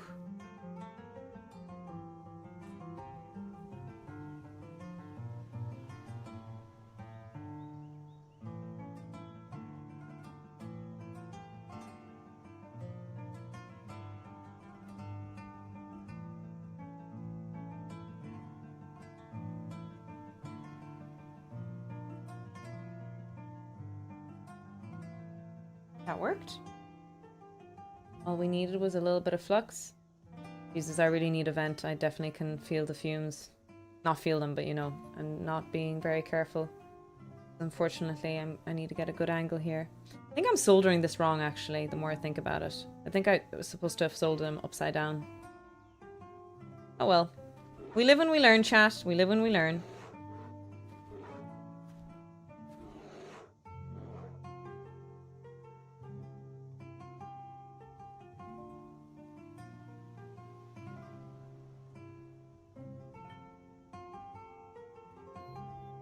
So what did you do in Rome, and or how drunk did you get? Not as drunk as you might think a bachelorette is meant to be. I described it as, unfortunately, it was very, very touristy. Look, Rome was beautiful, but we didn't do too many bachelorette-y things. I did go to a pasta cooking class, which was fun. And obviously I got to see the Colosseum, which was cool. But I really thought that a bachelorette was about, you know, what I saw in American movies. Striptease and men dressed in outrageous clothing, and yeah, that didn't happen. I had high expectations. How many cobblestone? Oh my god, stop. It was so cobblestoney. 26,000 steps every day I was in Rome. That was probably my record ever, to be honest. I don't think I've taken so many steps before. I'm getting the hang of it now. Sounds like a cover for what really happened.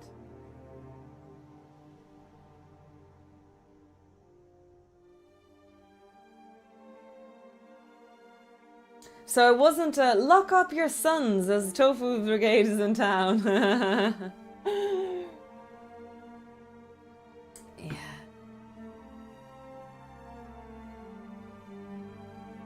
History nerds during the day, party animals at night.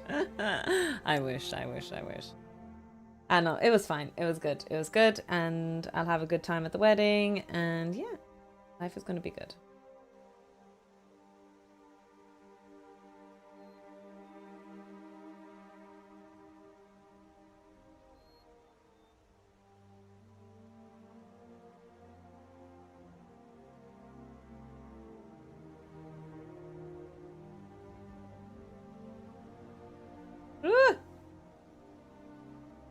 Come on. Slurp for me. Yes. Let's go. Okay, I need to be careful. I'm breathing in the fumes again.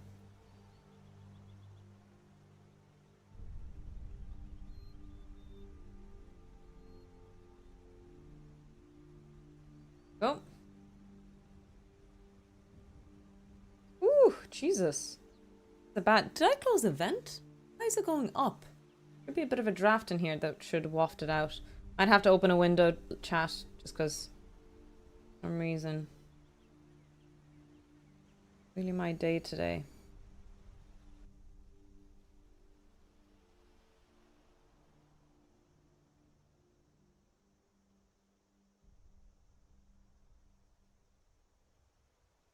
Oh, it's so satisfying once, you know, you get the angle right.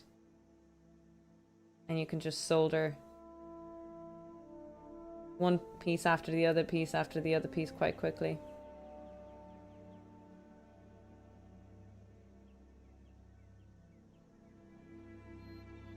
Beautiful stuff. Woo! High five, team! We did it. Let's double check that I got each one. Quite warm. Not bad. My first one's a bit rough looking, but everything else looks really good. Good job. Well done, team. I'm proud of you guys.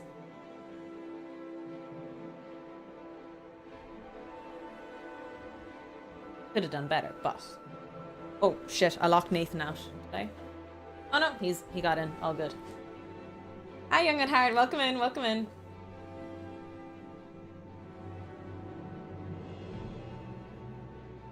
Oh, I think the 300 is working now. All is good. I just needed to get the hang of it there for a second. Sometimes it takes a bit of a warm-up, you know? 300 looks good. We get the good slurp. Get a good connection. C'est la vie. And bring up to 300 a bit. 116 at the moment now.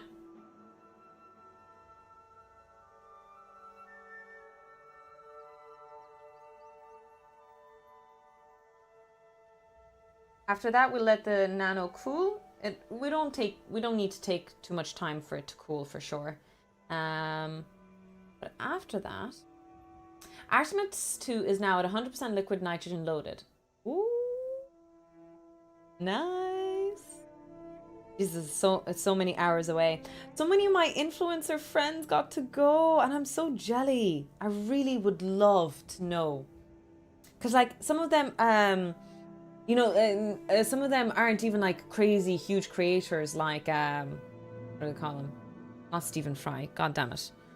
Like Brian Cox. They're not even they're not that big, but they were able to go, and that's an amazing opportunity for small science communicators to be able to travel. I would love to know. I think, do you know what it is? You need what are they called? You know, Twitch Teams has a Twitch team.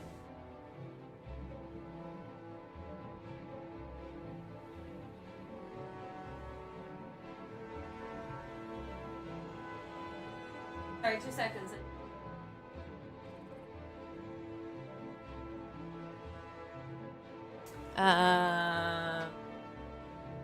Sorry, Twitch, not Twitch Teams. What are they called? When companies have Twitch streamers as part of their team. And you can get sponsorship deals and stuff like that. They deal with that. But I need one that is a techie one. Possibly outside of Twitch, more Instagram and stuff like that. Oh, is she Spectral? Would I know her? An agent, there we go.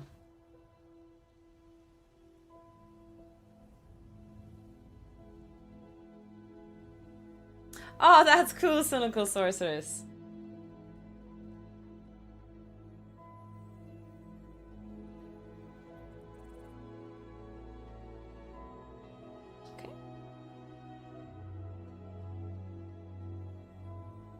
Oh, yeah, let's put on Flux, and then we will put the heat on. Oh, she's an honorary work for the Royal Institute for 2 years. That's amazing. Does she do stuff on social media? Because if so, please do drop her link or her username. I'd love to give her a follow. That sounds really, really cool. We love women in STEM. We support them. Soph's notes. Do you know what? While I'm not soldering, right this second, might as well just put it in.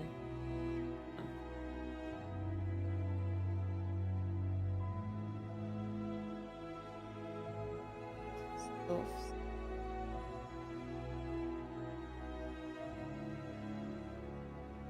Oh.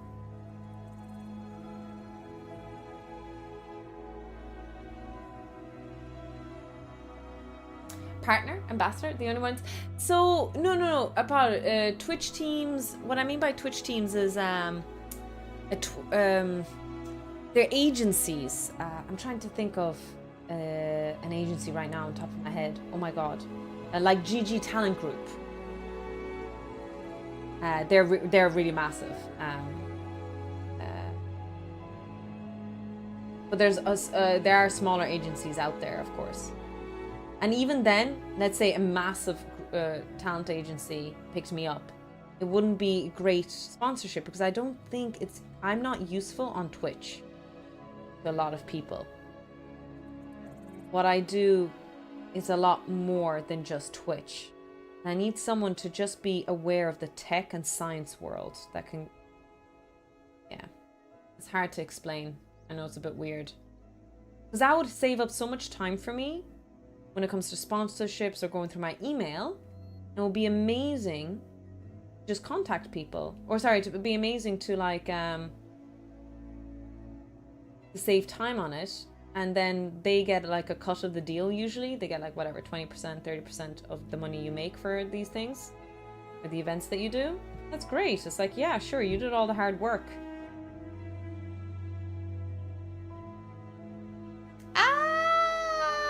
Curling Master, congratulations on your wedding. Oh my days. What are you doing watching this Twitch stream? GTFO. Go, go, go, go, go. Oh, congrats. Okay, so let's heat this up. Let it slurp. There we go. Very nice. Oh, this is an awkward wand to get into. So yeah, this is the problem I had earlier. So let me do this because I want to be able to touch the bottom and the rod at the same time. That sounds weird. Don't misquote me. I mean, never mind. I take it. Quote me away. You guys are used to that anyway.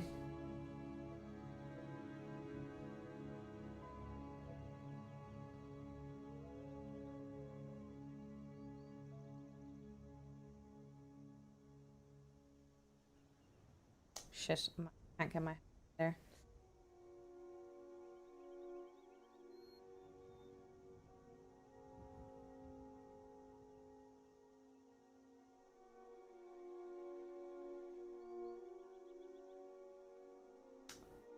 Damn, it's so hard to... My wand is too thick. And it can't be wedged in between the rods, pins. Beautiful. Stuck doing some shady shit, basically. Alright. Move the mic a bit. It's just as hard because I have to play so many different roles. I have to be able to obviously do the soldering right, but also you guys to have a decent angle of seeing what the heck I'm even doing.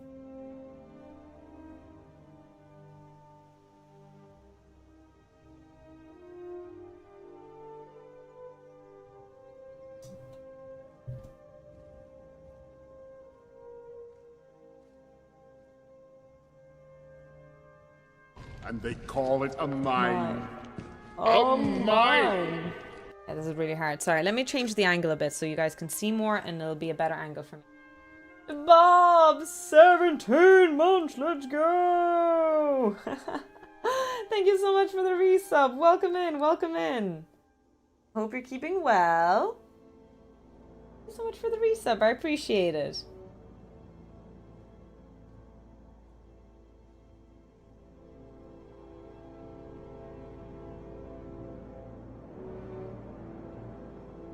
Voila.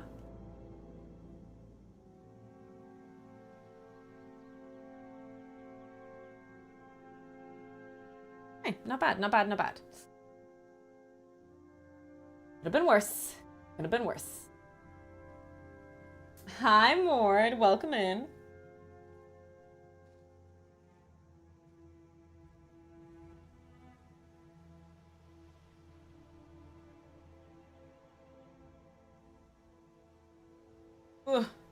Alright, let's go. I need to buy more solder, actually. I'm almost ran out with the baseline one that I bought. Oh, maybe this will be better. I'm not sure. We'll see. So the problem... Okay, yeah, I need to fix this. I want to be able to touch the bottom and the top part at the same time. Get them to touch the heat a bit. Getting stuck on the wedge here.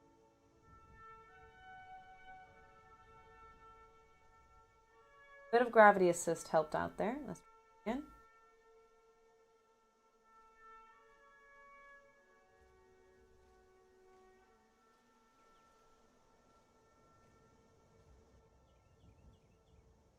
Shaky hands, goddamn. Oh, okay. I'm getting the hang of it now.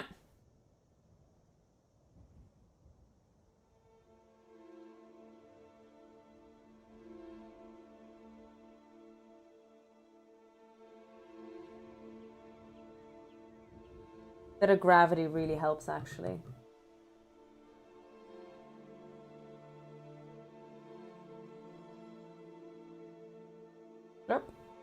Beautiful stuff. Beautiful stuff.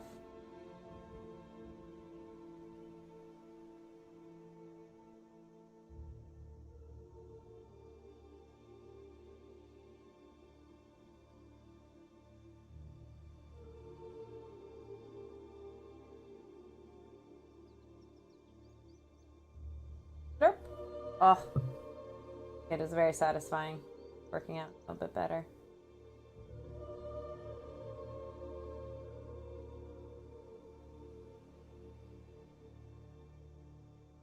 Gravity assist. That's what some of the launches are going to be doing. Woo!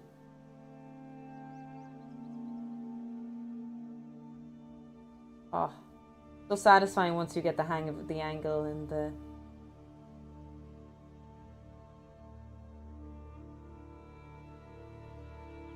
Slurp. Oh! Shit, I didn't finish the slurp. My thing moved. Oh no, it slipped completely. Ah! All good, all good. Everything's fine. Whew, that could have gone terrible.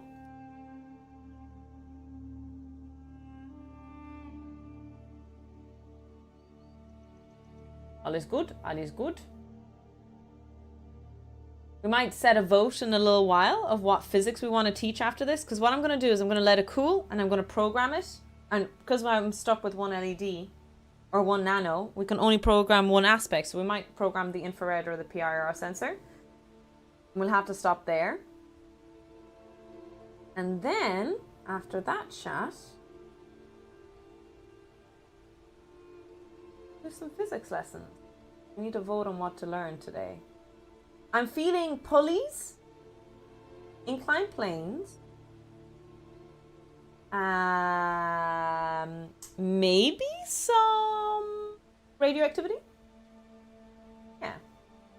Just let me know how you feel about all that.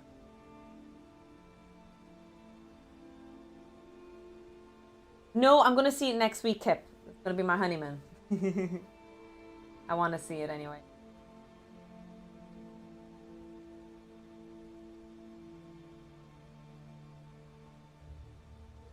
Hopefully it's still in cinemas next week. Oh shit, I over butchered it. Oh no.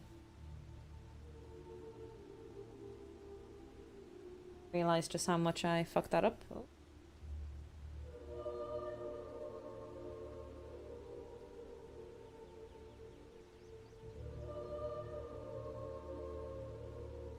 That's not the nicest solder.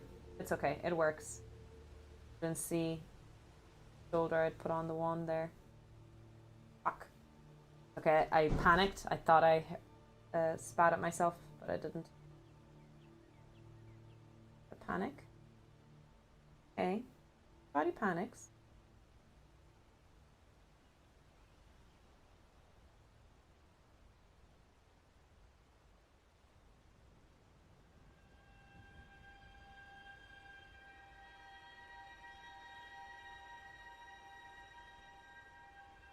Beautiful stuff. Oh. Gorgeous slurps there. Beautiful.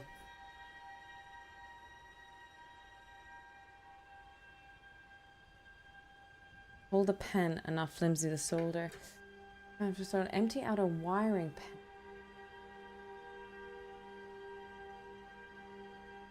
Oh! Wouldn't the plastic melt from the pen so close to the heat?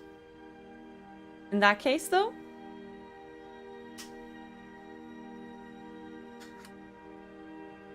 Alright. I think we did it, team. Whoop whoop. Can I get a whoop whoop? Very good. Very, very good indeed. Really happy with that. I over soldered some of them. Some of them are a bit more bubbly than others. But to be honest, for a shaky hand day, not that terrible. Could be worse. It could have been worse.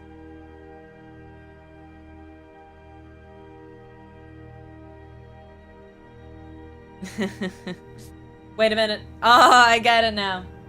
Thanks for adding that it's a Bruno Mars song. Alright, let's unplug the solder so. I feel very interstellar, do you? Wait, is the music interstellar? It shouldn't be. Because that's copyrighted music. Don't scare me now. No, it's all good. It's Skyrim music. Whew. You gotta be careful with copyrighted music. Hello! It is similar. No, I hear it. Yeah, I hear it now that you've pointed it out. There is a bit of a interstellar moment there for sure. Right, this looks good. I could have done a better job. Clearly, the second time I did it, the second pin was much, much better. It's almost like you need a warm-up for soldering.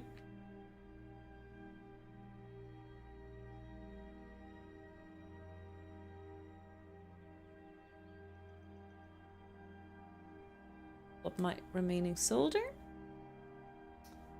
Oh, hi, Cran. Welcome in.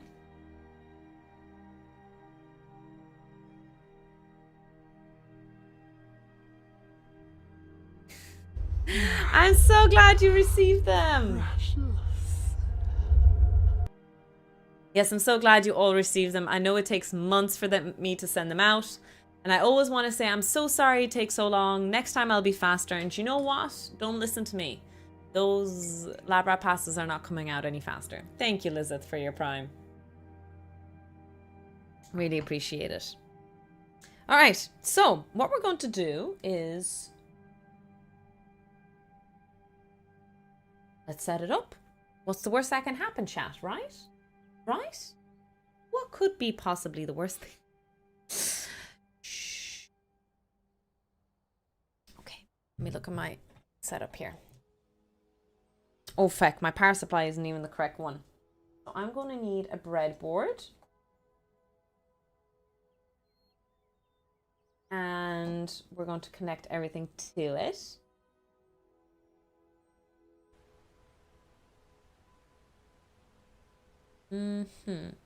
Oh yeah, let me do the one that we didn't change the address of. Remember, we had to desolder that last time.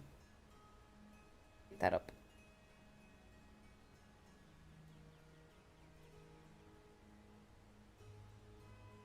A little monitor, and we can even have a little sticker part of it here. So the first step is this guy is ground. Let me grab new wires just in case.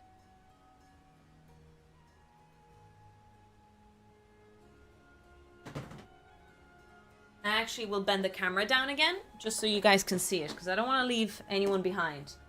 No lab rat gets left behind. That's what we're doing.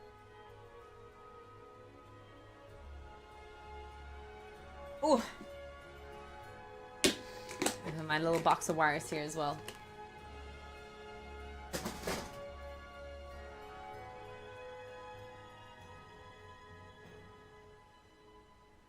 Okay. So the next part is to connect all the wires correctly. So the first one is ground. Oh, it has to be male female. Forgot now that we're using the nano, connection changes. So we're looking for male female. Male female, male female. Okay, let's get new wires. So male female wires. Here we go. So we're looking for ground.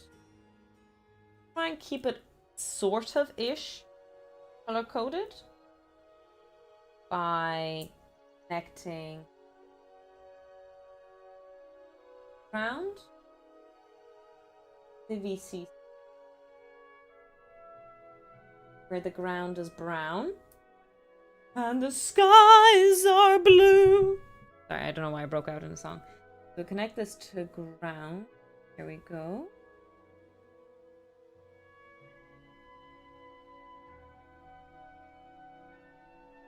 And connect this to 5 volts. Beautiful stuff, beautiful stuff. Ah! Son of a bitch.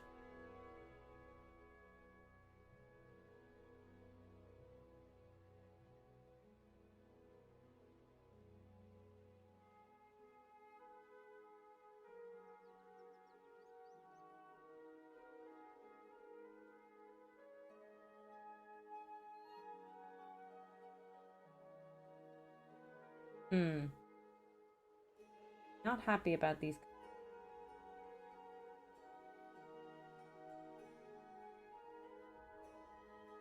I have to wonder if I soldered this wrong. I really think I actually have, chat. I have soldered these wrong. The pins are supposed to go from the bottom. Ugh. I knew it! I shouldn't have put the pins this way. These pins were meant to go from the bottom through, because now, obviously, they're too fucking short. It is fine, Tofu. Put it down. Walk away. Put it down. Walk away. It's fine. Everything is fine.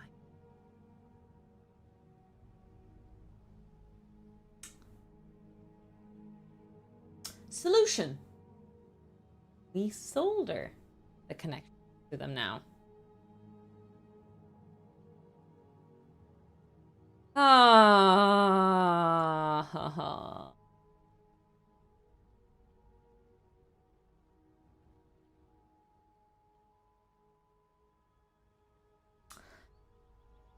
And as always, yes, I blame chat as well, Hacks, because I asked chat several times, am I putting this in incorrectly? And chat said nothing. Or at least not spam chat enough for me to see clearly. So you are all at fault. Every single lab rat in this community is at fault now.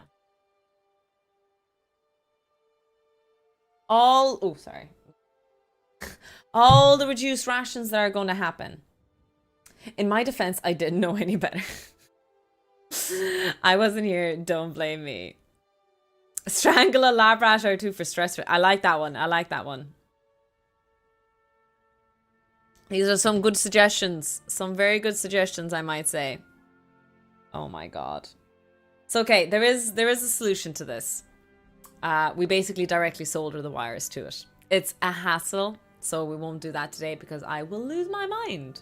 But that'll be the plan. I was about to make this weird, but I have restrained myself. You should be very proud of yourself, Jimmy.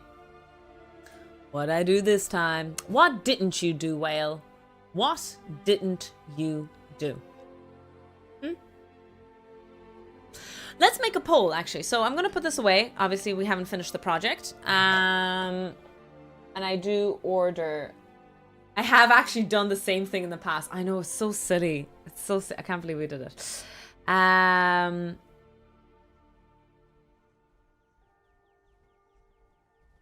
First off, let's go and order some nanos. Hi, Daniel. Welcome in. Daniel, did you get your lab rat pass? I think I sent them, right?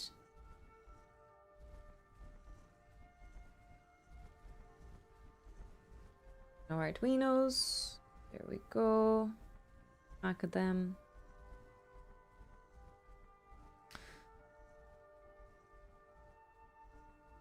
Order nanos or Nando's? I've actually never had Nando's. Is it any good?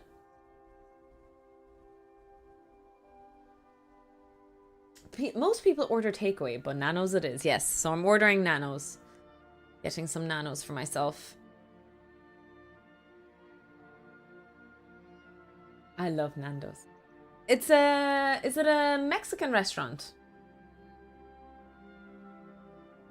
On the bright side, you will probably triple trek it from here on in. Do you know what? You say that, Hacks. You say that. And chances are, I probably fucking won't. That's the problem.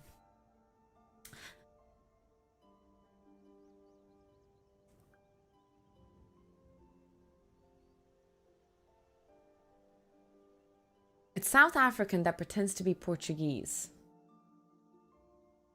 that what it is? Okay, I didn't realize. I don't think we have Nando's in Ireland. Maybe there's something like that. Hi, Kumar. Welcome in. Okay, what we're going to do is we are going to set a vote of what you guys want to learn today with me. So, throw out some options. I'm thinking police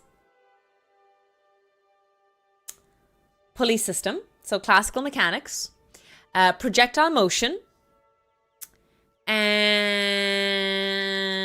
or radioactivity.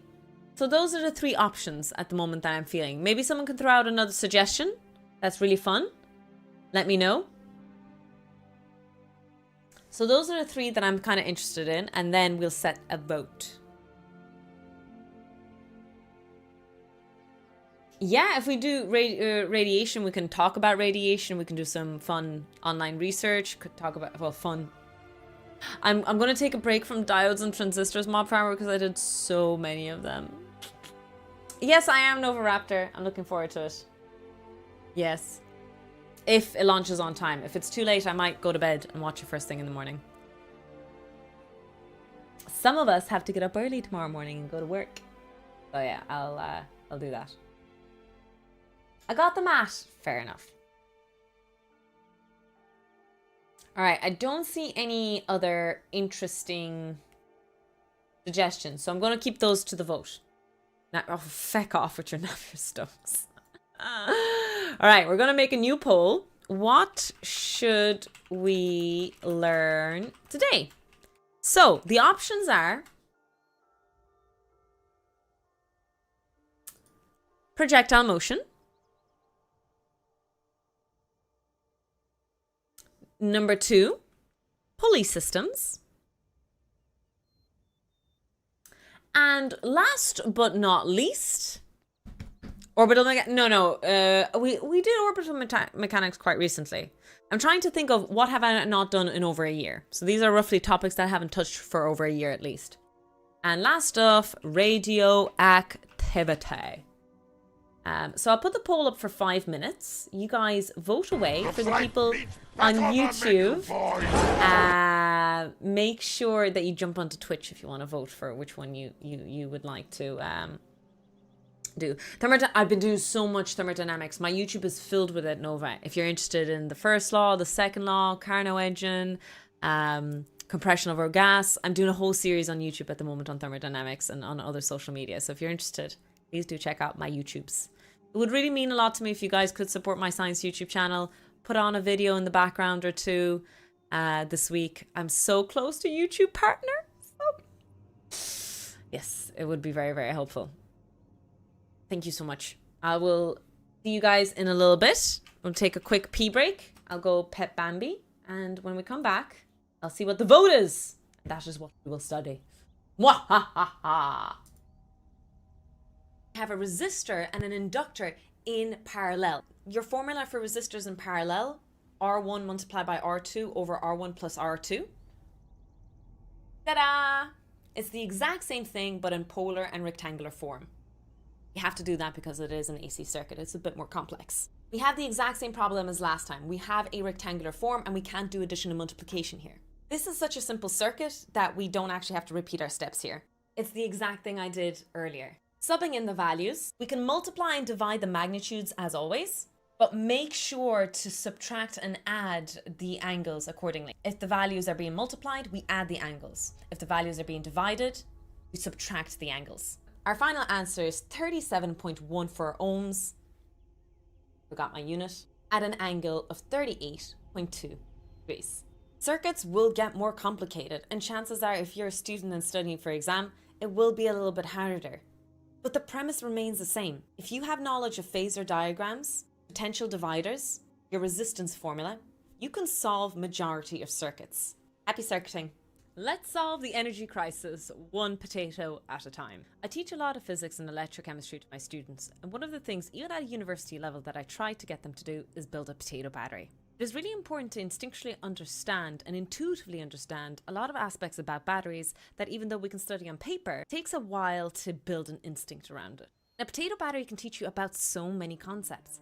First of all, about voltages in series and parallel, about current in series and parallel, about current density and internal resistance. That's a lot of things to cover when you're just building a potato battery. The idea behind the potato battery stems back to the first voltaic pile ever created, first battery created by Alessandro Volta, where he piled copper and aluminium plates, or was it zinc, with soaked salty water cardboards in between.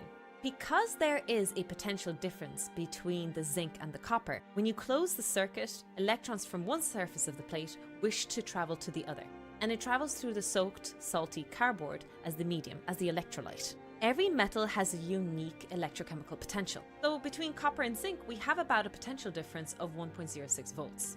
These are two very good plates to use in our setup with the potato. So one of the plates that we're going to be using, as you can see, is zinc, and the other is copper. If you want to get access to these metals at home, usually a copper coin can do the trick, and a zinc coated nail. So let's build our battery. Here I've hammered in the zinc and the copper plates, and so now there's a potential difference between them, and it's going to use the potato's juices, quite literally, as the electrolyte to pass current through.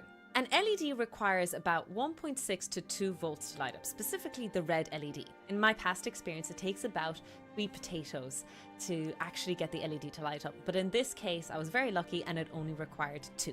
You add the potatoes in series to increase the voltage. We don't need to increase the current, because first of all, there is sufficient current density, and generally speaking, LEDs require very little current. If I needed to increase the current, I would put them in parallel. What do we mean by current density? Well, take the zinc plate for example. If all of this was immersed in the potato, every single surface of this metal can contribute to the current. However, if I only immersed half of this zinc plate in the potato, only about half of the current, possibly at any given moment in time, could flow. This is what we mean by current density. It's current per unit area. My rabbit is being weird. I think she's judging me.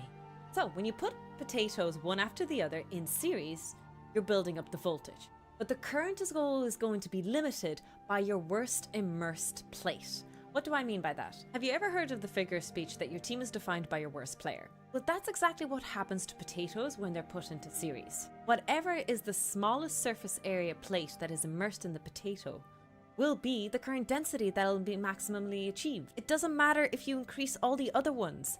If one of them is limiting your current, that's the cutoff point. You can play around with this by putting your multimeter in series and slightly pulling out or pushing in one of your less immersed plates. This should affect the current measurement. The electric potential... Hello, I'm back. Oh, people tried to tie it and it didn't work. Radioactivity, pulley systems, and projectile motion. Let's go. Hi, Gertie. Welcome in, welcome in. So, radioactivity has won out. I have a textbook, a first year book. It's called Giancoli. Check out what it looks like for radioactivity.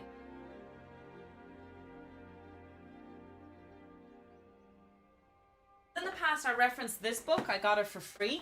That's why I tend to reference it, just because I have it. But this is Giancoli. It's physics for scientists and engineers. Welcome in, Star. We're glad to have you here after work. So let's have a quick look. Is the radioactivity any good in it to reference?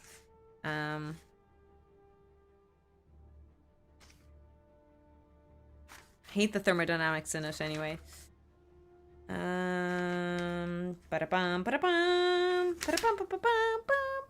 Special theory of relativity. Oh wow. We could do some special theory of relativity course from this actually. What the fuck?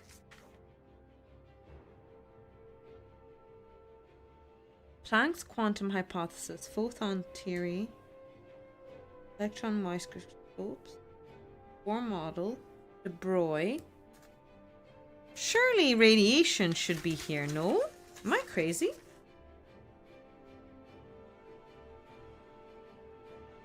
Huh? What do you mean you don't do radioactivity? There's no way it does the photoelectric effect and the Bohr model, but it doesn't do radioactivity. Am I insane?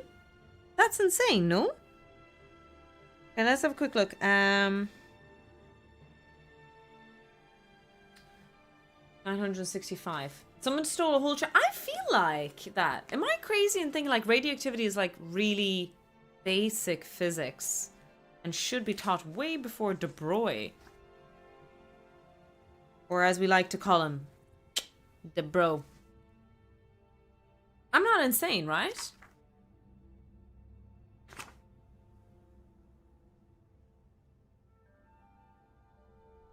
The heck? It's insane. It does relativistic speeds and length contraction, but not radioactivity. This is wrong. Is it missing? Sorry, I'm just very shocked. I can't believe that they don't cover radioactivity.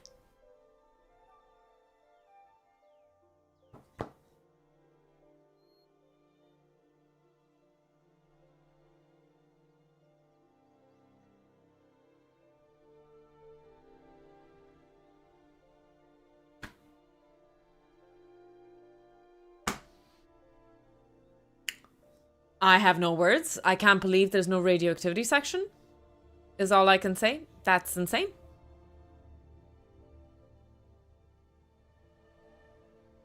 All right. Hi, Lana. Hello. Welcome in. Welcome in. Hope you're keeping well. I can't reference the new textbook. There's no radioactivity in it. I mean, like, I know radioactivity. I know the alpha, beta, gamma radiation. I have my own lecture notes on it, but I thought it'd be fun to just grab a book and see how they teach it and paraphrase it from there. Back in the day, this is how lectures were used to taught. It's crazy to think that I make my PowerPoints and I reference 3 or 4 textbooks usually when I teach. So I have problems from 3 or 4 textbooks simultaneously. But back in the day, the lecturer would have a book, maybe 2. He would have a few little notepads in, have his chalk, and come in, no PowerPoint presentation, no projector, just the whiteboard and chalk, a blackboard and chalk, a little textbook to reference, and on the day what he decides to teach, that was it. Back in the good old days, as they say it. I just got back from work. I'm glad to hear that. Are you, what day are you leaving, Lana? Good old times. A lot of curriculums force you to make all your education available online. So there's like these asterisks that all your education has to be accessible to students at any given moment. So everything has to be pretty much on a PowerPoint laid out. And if an exam question is phrased in a way so differently that it was never taught before, children can't complain about it. Sorry, they're not children. Students can complain about it.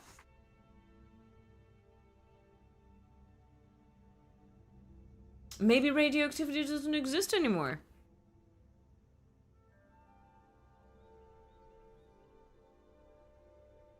Yeah, it's not an atomic physics. I thought it was atomic. Here we go, nuclear physics. Here we go. Fusion and fission and radioactivity. I'm not crazy, see? That's the last chapter. Usually is one of the last chapters. 448.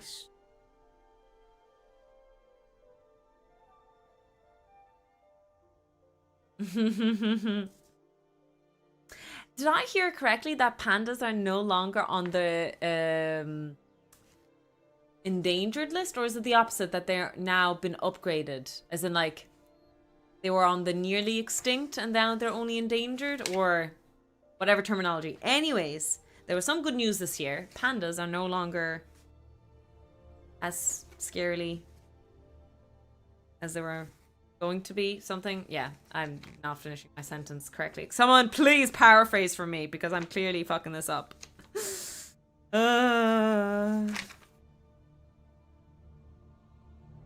Okay, do a little bit of nuclear physics. Then,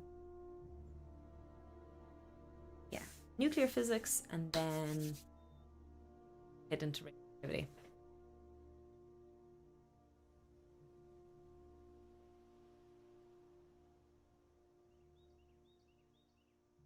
Yes, that is correct. Pandas have been busy. They've been lazy. Wasn't that the whole problem, that they wouldn't reproduce because they just were so lazy that they wouldn't have sex? I mean, can we judge pandas really for that? I'm just saying. That is true. It is true, is it?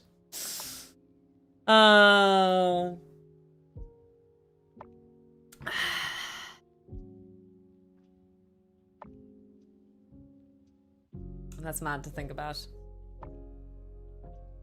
That's peak life.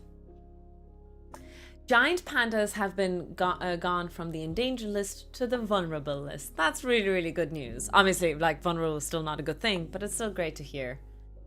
Yeah. I know that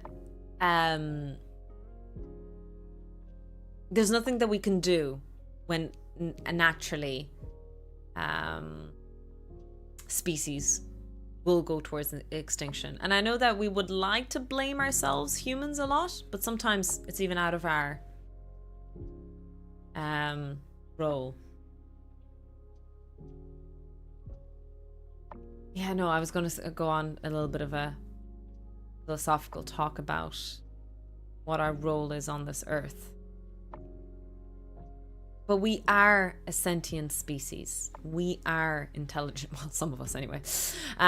We are an intelligent species, and what we're doing to Earth and the animals means that we have a larger burden to bear. So I think when a lot of people argue that we shouldn't step in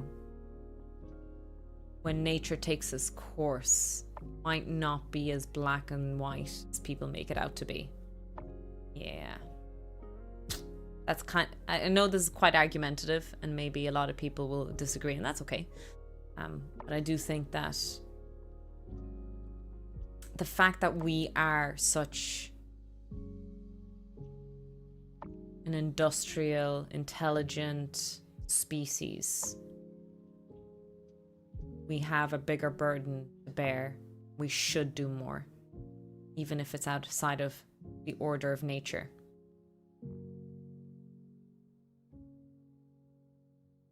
That's a nice way of thinking about it, Shafts, actually. Yeah, no animal does things out of that kind of, that reasoning. Oh, my music has changed. Let me go back. Mass Effect Trilogy, original soundtrack. There we go. It's good. 35 stream streak. Let's go. Kip wants me to be extinct. What? Time to ban him. Time to ban him. Anyways, the summary of my little rant there. I'm getting distracted. A lot of people can chime in and say things like,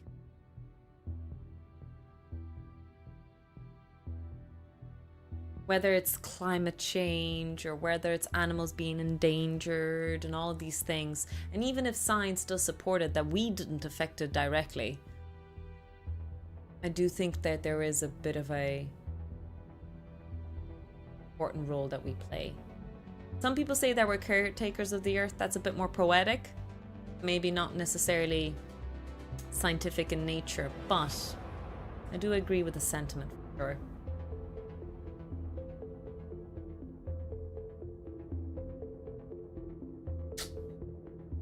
Pretty sure it's usually a man's fault. You know, a lot, yeah, definitely. I always feel bad about the dodo bird.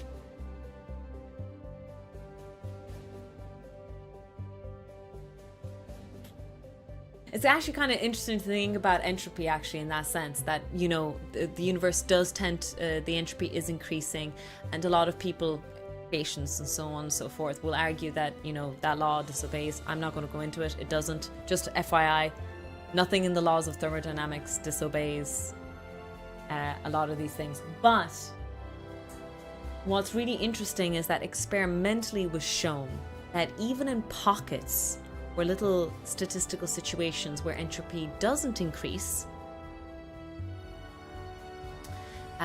in the long run,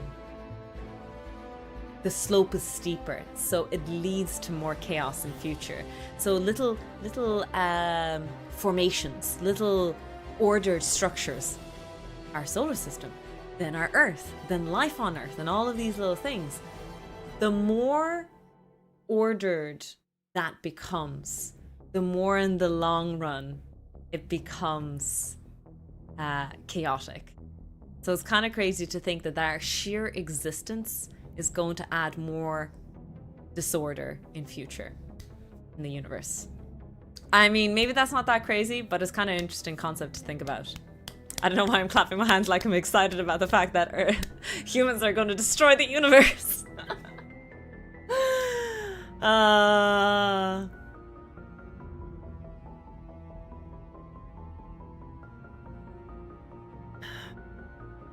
It's always interesting to think about how statistical physics and how entropy shows how life is and what it is and how it's going to be. A bit depressing sometimes, but also really exciting too. Really, really cool. It was too stupid to know any better. I know.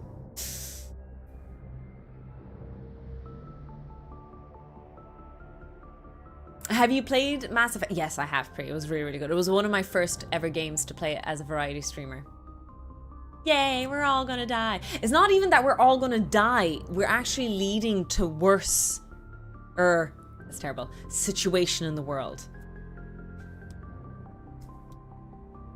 That's kind of the cool part about it. Exactly, Drew, yeah.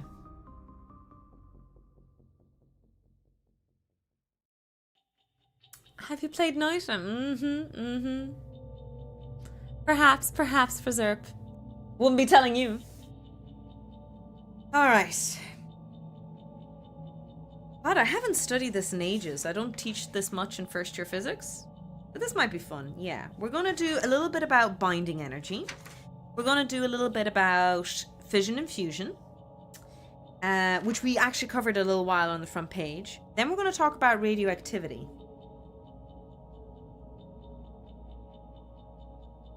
Yeah, we're going to talk about gamma decay, alpha decay, beta decay, electron capture, and positron emission. I don't like the way this is structured, but it is correct. We'll go through some problems on those.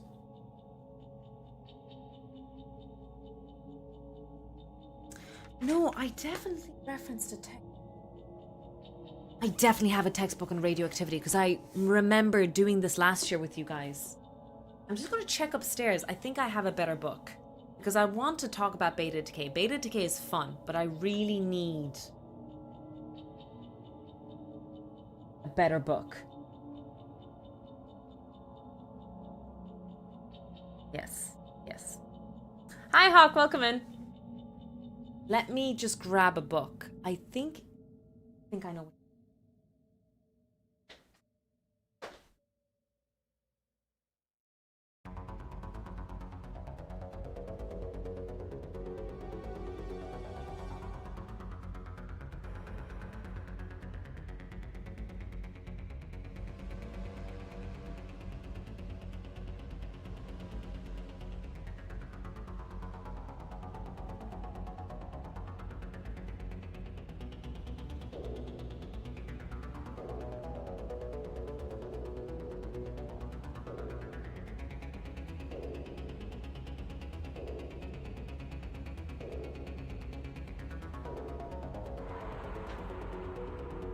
Sorry. I'm here.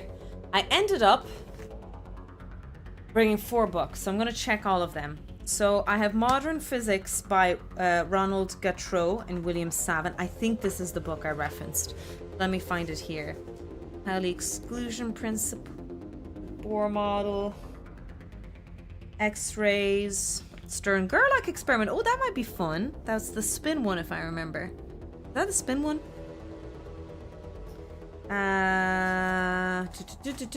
Sorry, 2 seconds. Particle physics. Where the fuck is there we go. The decay of unstable nuclei. Let's go. Beta decay and the neutrino. Yes, this is it. I think this is the book I referenced. So page 193. I like this book. I don't like the order it teaches it, so I'll do it my way. But I'm going to reference this textbook.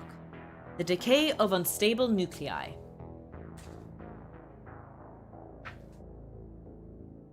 You can put me on the background, Poopsie. You focus on cleaning. We'll just do physics in the background.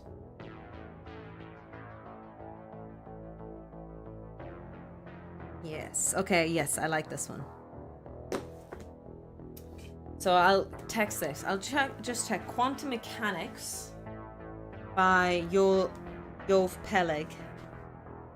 I think this is not the right one. Quantum Mechanics is not right.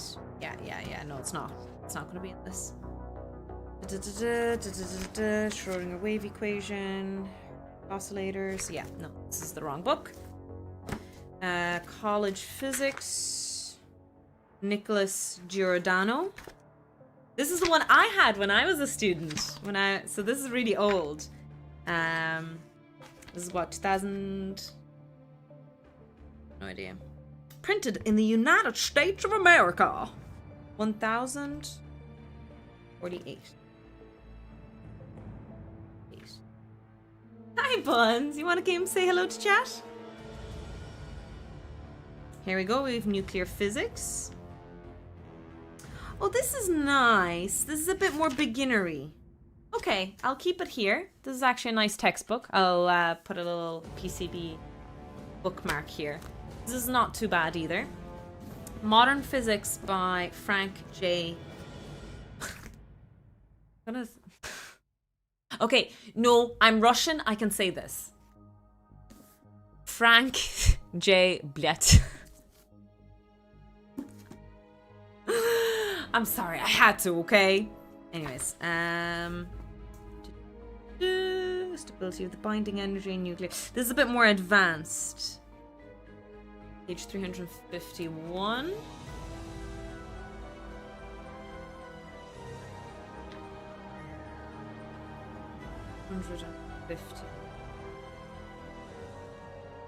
Ugh. This is a bit more advanced, number one, and number two, I hate the notation he uses for a lot of these things. I don't like his derivations. I'm not a big fan of him. He skips too many lines. You know that maths joke of... do you know the maths joke where they'll derive something and they'll say something on the lines of, oh, it's very obvious how we get this part, or something like that, and it doesn't explain where it got the equation. That's why I'm not a big fan of the book. I really like derivations to be spelled out. So biggest fan in that sense. But anyways, we have two textbooks that I think are pretty good for referencing. We'll use Modern Physics and College Physics. So there we go. That's what we're going to use right now. Oh, sorry.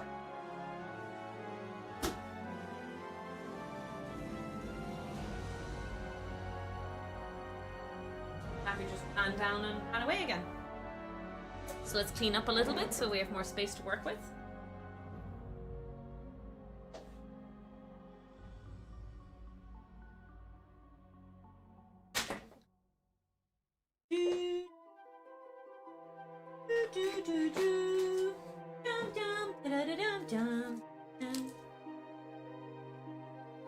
I used to have some math jokes, but I don't need that kind of problem. Oh, I wish I didn't have maths problems in my life. You know what I realized recently? Just helping them with their maths homework. I actually can't teach maths.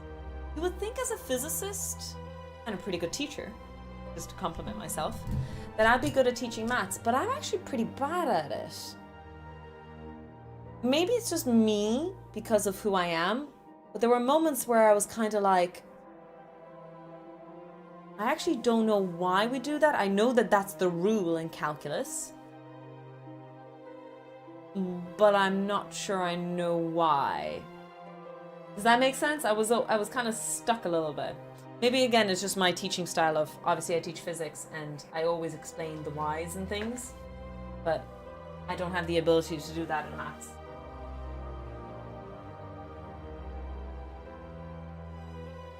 I need to check this, but I think I'm actually legally qualified to teach junior cert maths.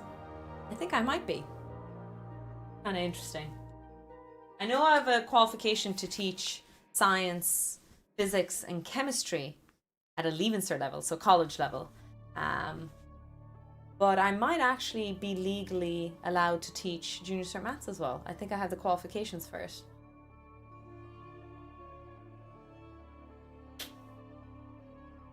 Probably just as well you're not a maths teacher. Hi, Swaz, welcome in, welcome in.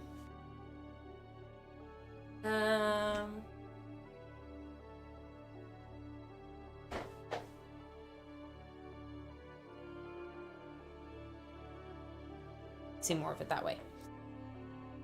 Or maybe because maths is just made up.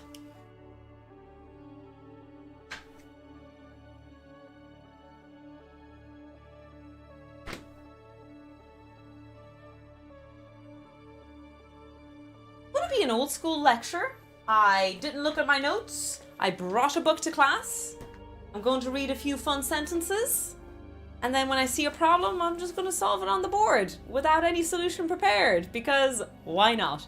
I do prefer that teaching style, to be honest. Not necessarily coming in prepared. I always come prepared to my lecture. I know what in my head I want to get covered. But I stopped solving problems before going in, and I solve it in front of the students instead. I get it wrong sometimes, it happens, but what's really important is to show how your brain works.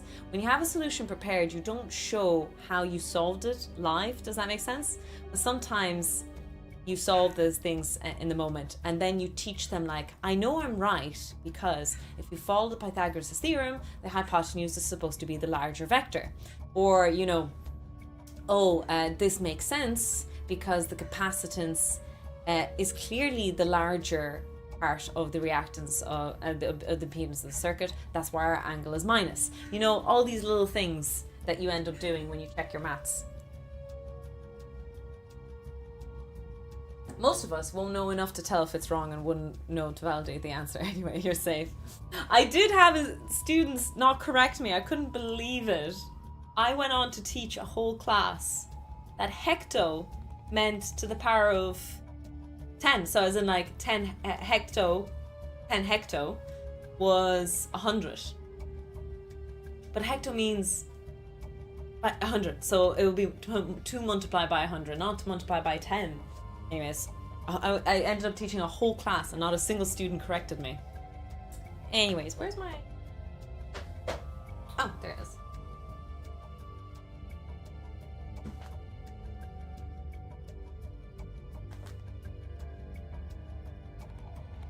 Imaginary numbers and magic numbers.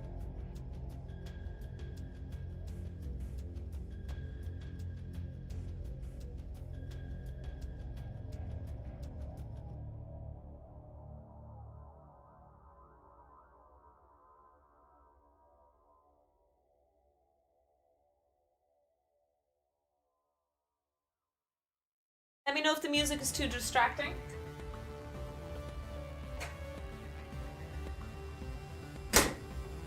Actually, I might do a bit of a stretch. Oh, my back just cracked. All right, chat, everybody get up. We need a stretch. Woo. Move those muscles. Let's go. Come on, chat. Up, up, up, up, up, up, up. Hi there, hello, welcome in. But I just sat down. Oh.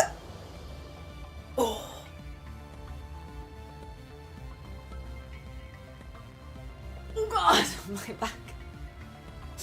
No excuses, you're right. Yes, no excuses. Up, up, up, up, up.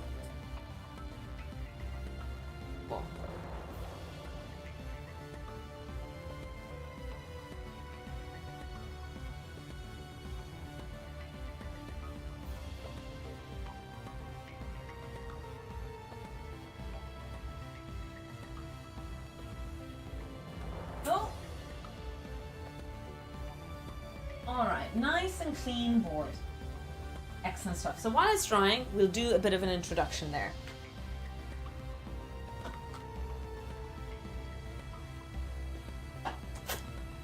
Well, clearly I'm not a crusty, grouchy teacher yet. The night's still young, or as I should say, my life is still young. We'll see what happens. Okay. Let's have a quick look and a quick revision. I think I'm going to use a first year physics book, and then we'll talk a little bit more outside of it. The discovery of the nucleus is usually credited to Rutherford, and it is true that it's usually credited to him. The experiments of Rutherford and others show that the nuclei are composed of two particles, the protons and the neutrons. So, a quick crash course revision, we have an atom. Inside the atom, we have protons and neutrons in the core. We call this the nucleus of the atom, core center. The protons are positively charged, and the neutrons, in their name, are neutrally charged. And then outside of them, orbiting around them, are little tiny, tiny, tiny particles, really tiny mass, of negatively charged particles called electrons. And it was Rutherford who is technically credited with sort of discovering the model that we kind of accept today. Now, Rutherford is a really, really interesting guy. Thumbs up to all the New Zealanders in the chat. I don't know if there's too many of you, but probably one of the most famous people to come from New Zealand. There's loads of anecdotes and jokes with him. To me, that experiment, the gold foil experiment that he famously did, then a piece of gold, alpha particles bombarding, some reflected, some deflected. realizing that, first of all, the atom is made up of mostly empty space, and second of all, that the core was positively charged, was really, really important step in science. And that's kind of what he won the Nobel Prize for and what he's famously known for. But for me, one of the cool things that he also discovered, and he's not really talked about this, is that he actually discovered alpha radiation. We'll talk about that in a second. Maybe I'll actually wait for that. I might explain his experiment when I talk about alpha particles. Chat, remind me to tell you the wonderful story of how Rutherford discovered alpha decay, because that's an interesting one. Anyways, the mass of a proton and the mass of a neutron are very, very small, but also very, very similar to 3 decimal places. 1.67 by 10 to the minus 27 kilograms. They're very, very similar. And that little tiny mass discrepancy between a proton and a neutron is very, very important. Oh, for fuck's sake, Drew. God damn it. God damn it. Now, the neutron wasn't discovered for a good few years later. Oh, who discovered the neutron? Oh. Chat. Oh, it was discovered in 1926, I think. Quick, chat. Who's going to be the first one who gets it right? Who discovered the neutron? Very famous dude. Starts with C. Is it C? Mr. Dr. Tofu? I wish. Chadwick! Good job. Chadwick. It was Chadwick. He discovered... Was it Chadwick? I'm gonna be scared now. Can anyone confirm or deny the rumor I'm spreading? It was Chadwick who discovered the neutron in 1921 or 1926. It was in 1932. I got the year wrong. Fuck. That's crazy though. Think about it. 10 years later, they were making the atomic bomb. They barely discovered the neutron. They barely realized what the atom was made of. And the atomic bomb was being built 10 years later. Isn't that insane? Anyways, that's my Roman Empire. Do you know the way everyone thinks about... everyone has their Roman Empire that they think about? For me, that's my Roman Empire. All right, let's go for it. So,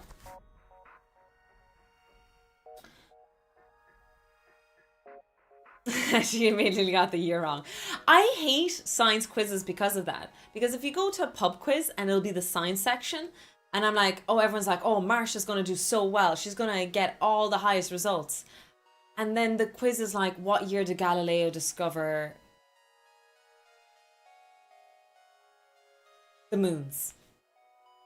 And it's kind of like, or what year did he develop the telescope? And it's just, how are you meant to know that? It has nothing to do with science.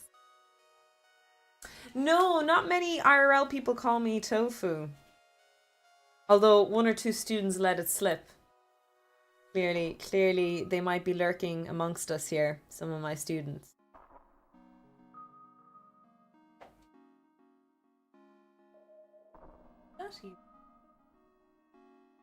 Okay, so quick revision. We have the protons,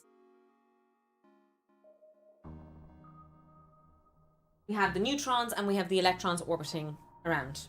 Great stuff.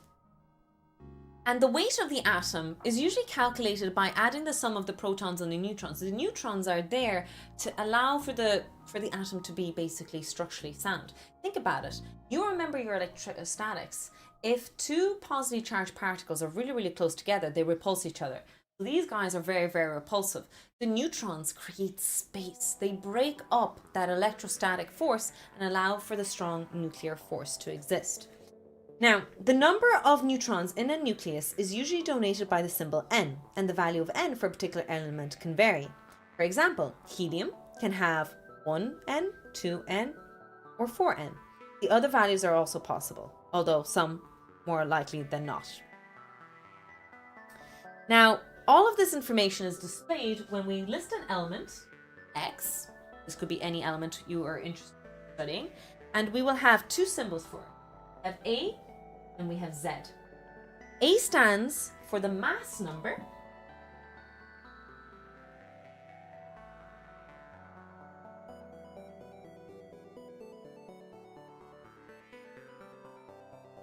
And Z stands for the atomic number.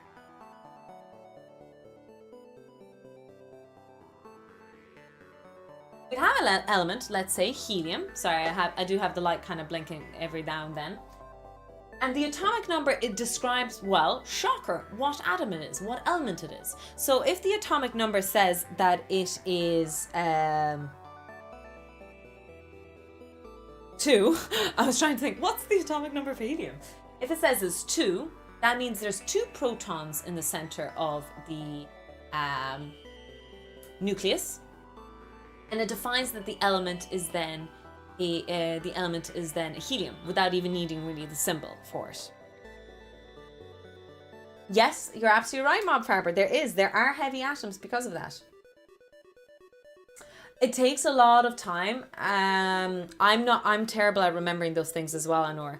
But because I'm a lecturer, I kind of add them to my slides for history and for fun and for entertainment purposes. Not even entertainment purposes, that's wrong. Context. I think historical context is missed a lot in a lot of subjects, especially in thermodynamics. When you don't add historical context to a lot of the discoveries and explanations, the whole thing of, well, why the fuck am I studying this? Kind of goes out the window a bit. I think historical context is really, really important. We do it in modern physics already. If you study physics and you study modern physics, we actually do teach historical context quite clearly. Maybe not very with stories and anecdotes, but the structure of it is quite historical. And I feel like we need to do that with other subjects as well, a little bit more. It's entertaining for the students. Some people are interested in history, but also it just explains things a little bit more. It also explains the scientific method and how it worked over the years. But that's just my 2 cents as a lecturer.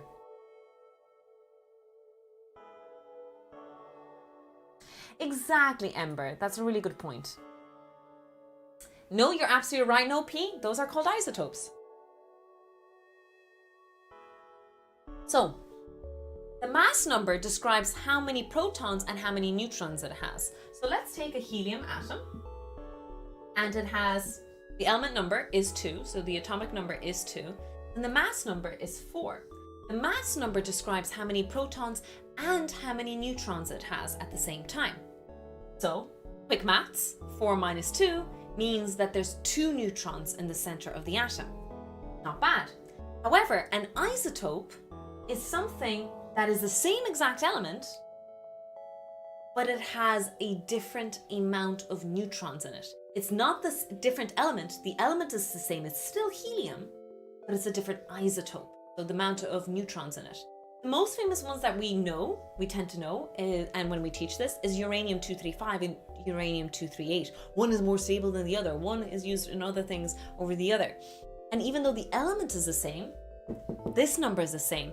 It's this number that's different. It's the number of neutrons in the nucleus that is different for the elements. So that is really what it is. And different isotopes, some isotopes can be dangerous and some isotopes can be very stable and very fine and normal.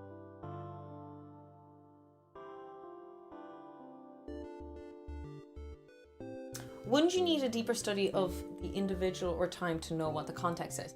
But if you continuously study, because Tulker, when you study something, let's say you study Newton, right?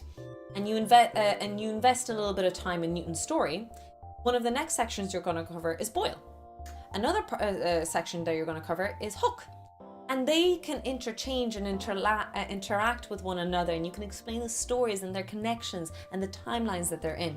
Once you start your lesson, your first lesson in day 1, with some historical context, you can web yourself in and out of history with the students. That's my opinion again. That's just my opinion.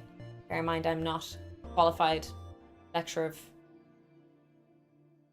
education. Am I? No, I just have an education degree, but it doesn't mean I can teach education. That makes sense what I'm trying to say?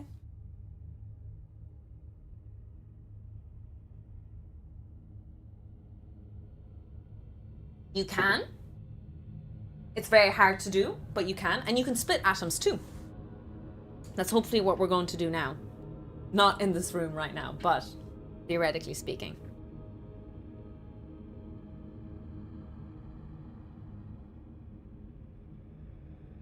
So we can have different isotopes of different elements. Here's a little example here. This is what we like to call 2 protons, pretty much.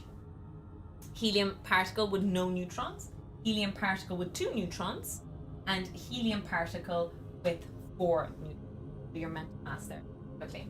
So first of all, we talked about what a isotope is. It depends on the amount of neutrons inside the element. The element does not change. The only thing that defines an element is the number of protons.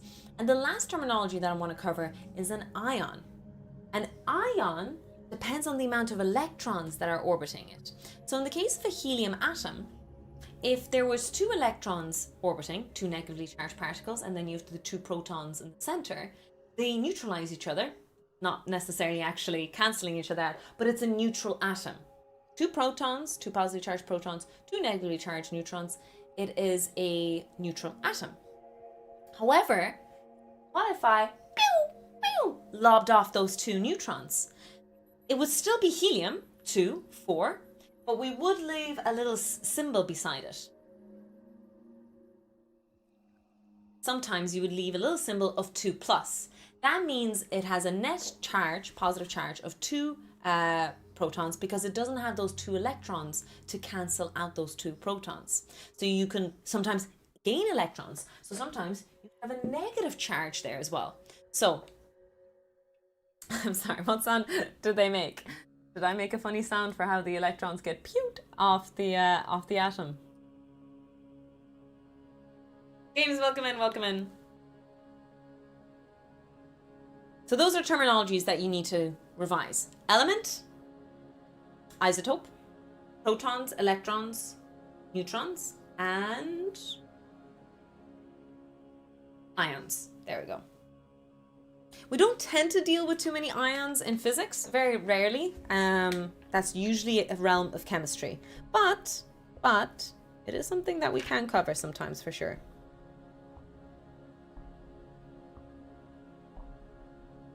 Yeah. We're not going to go over the size of the nucleus and the forces of the nucleus, just to be aware that, yeah.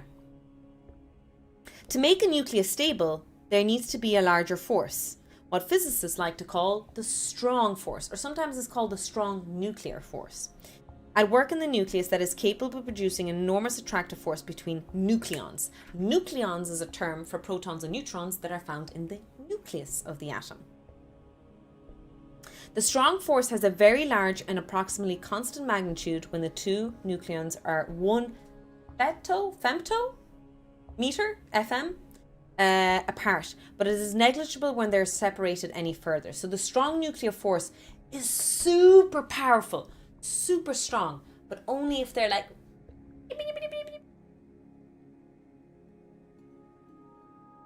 that close, that like super close. Yes. Anyways, that is when the strong nuclear force comes active. And it holds the nucleus together. But it does not act on electrons, so it only works with nucleons. So when an electron approaches a nucleus, it experiences essentially just an electrostatic force due to the protons in the nucleus. The strong nuclear force does not play any role in the binding of the atom. It's just a quick thing to mention. Don't be worried about it. Electrons are just not involved in the strong nuclear force. Now, I'll mention a little bit about the stability of an atom. So sometimes... Okay, let's go even more basic. How are atoms, how are elements made? So, let's go start our wonderful journey all the way beginning. Big Bang. And so we had a Big Bang, okay? And it was a jumble soup of protons and neutrons and electrons, probably even more primitive molecules inside. And when the first world expansion started to happen, all the hydrogen and the helium was produced in the first few moments of creation. Interestingly enough, it was Gamow, I believe, who said famously that when you look at the time scale of the universe, most of the atoms were made in the first few seconds of the Big Bang. Most of the atoms that exist in our universe happened in the first few moments of the Big Bang. So a lot of the hydrogen and a lot of the helium production that occurred happened initially in the first few moments of the Big Bang. Now, I'm paraphrasing here. You might jump in to be a bit more technical. This is just story from eons and eons ago. Hi, Fifik. Welcome in. Platonov and Chetan, welcome in. To make other elements, to make heavier elements, you need them to be very, very hot and very, very dense. To make that possible, that is usually where most elements are made stars. So our star produces lithium, beryllium, boron, oxygen, and so on and so forth. I don't know how heavy our elements, our sun can make. I know it can get to oxygen and carbon, but I don't know how much more heavier it can go. To be able to go into heavier elements, and this has been disproven recently, you need a new condition, but I'm going to tell you an older story here. You needed something like supernovas to make really, really heavy stuff. So some stars were able to make all the way up to iron, right? Iron was being able to be made in some stars around the world, around the universe.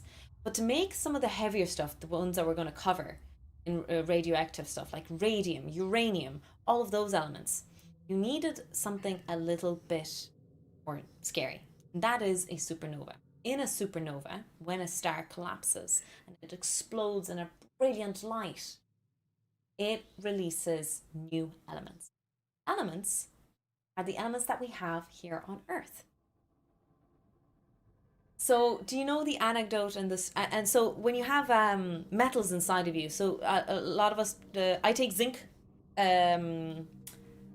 tablets, metal supplements. What other supplements are there that we take? Iron, if any of you guys have iron deficiency, you guys take that, for example. We have naturally in our bodies iron. All those heavy metals could have only formed in heavy, dense stars that collapsed in a supernova. So if you guys have heard the story, we're all made of stardust, that is us. We are stardust. Now, I'm going to talk about this in a second again, about stable nuclei and stable atoms, but they decay, we're getting to that. And what they tend to do is they decay to a certain element. They aim to try and be a certain element. And so the other aspect of looking at it a little bit is that, well, the metals and all those objects that are inside of us are due to the fact that there was a heavier metal and it had alpha, beta, and gamma radiation occur to it, become a more stable element. So the other realm of it is that we're actually radioactive waste. So the whole community is probably split into two. Number one, are we remnants of stardust?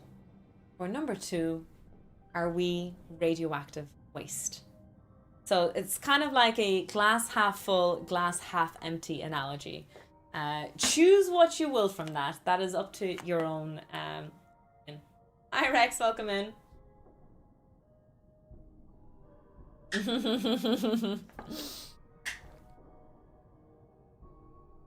So take what you will from that story. Anyways, got distracted. Apologies. It's always a nice kind of story to talk about. But I mentioned a load of things. Atoms want to be stable. They want stability. I don't know if any of you guys feel like that in life, but you want a stable life. You want to buy a house. You want to have a retirement plan. You want to work a nice 9 to 5. Go home. Have your feet rubbed. Play a few games. Have dinner and go to bed. Some of us just want to have a stable life. And atoms are no different. They strive for stability as well. And what they tend to do is they tend to be a certain atom. There's a certain element that they all want to be like. They look up to it because its life is perfect. They think it's the most perfect one. That is iron.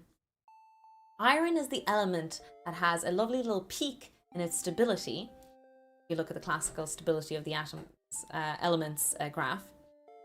And that is why many particles would either fuse, sometimes, it's a bit rare, to be that heavier element, or they will decay.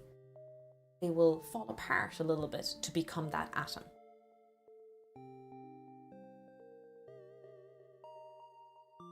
Thank you. There is more updated information about Azir. In the last 10 years, there's a lot more information about element formation in stars for sure. This is quite a new science, so bear in mind what I'm talking about is something that was talked about 50 years ago. There's a lot more new science out there for sure. One man's waste is another man's stardust. And so, because of that, because some atoms crave that stability, they undergo something called radioactive decay. They quite literally fall apart. They are decaying. And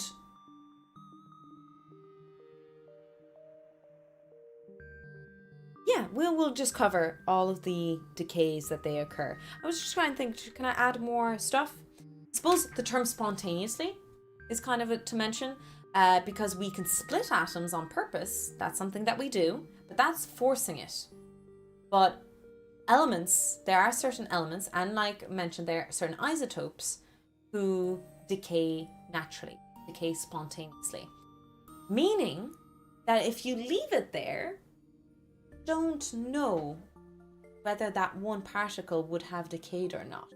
However, if you grab a whole bunch of them, like a whole bunch of millions of that atom, and put them together, you can get a nice equation and derive exactly, very close to, the exact amount of atoms that would have decayed per unit time. This is where we're getting into the game, Half-Life, a little bit.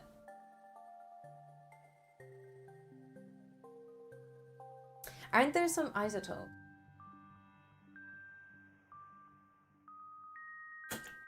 If they are, I'm unaware. For Zerp, I'm only talking surface level. So there's probably a lot more information that you guys know than I do. This is very, very fluffy stuff that I'm talking about. And again, 50 years out of date. 50 years out of date on that. I don't remember. Yeah, no, I don't. I'm not aware. I am not aware. So let's talk about a radioactive decay. Let's cover something.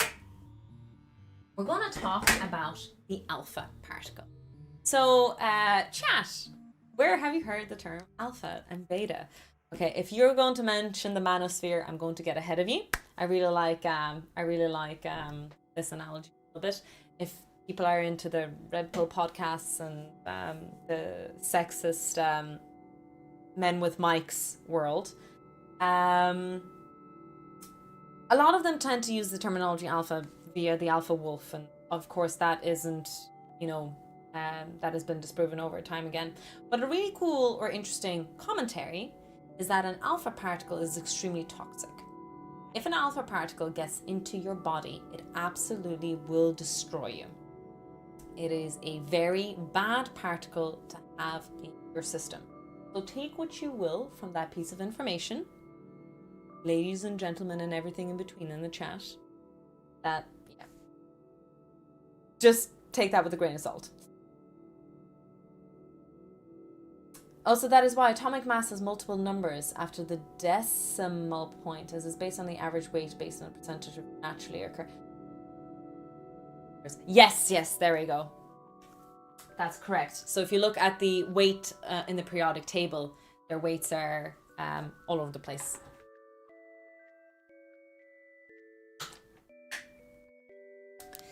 Oh, what means one? So what is an alpha particle? Well, you've actually studied it. I had it on the other slide, on the other whiteboard. An alpha particle is helium nucleus. It is a helium nucleus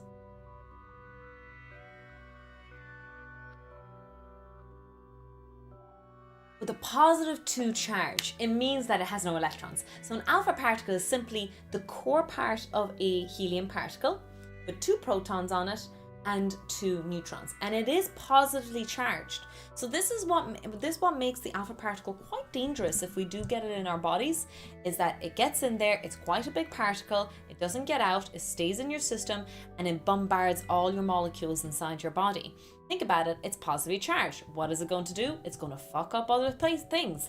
If there's electrons, it's going to capture. If there's other issues that are in place, it's going to cause problems. So this is why alpha particles are, generally speaking, dangerous. So what happens is an alpha particle is composed of 2 protons and 2 neutrons.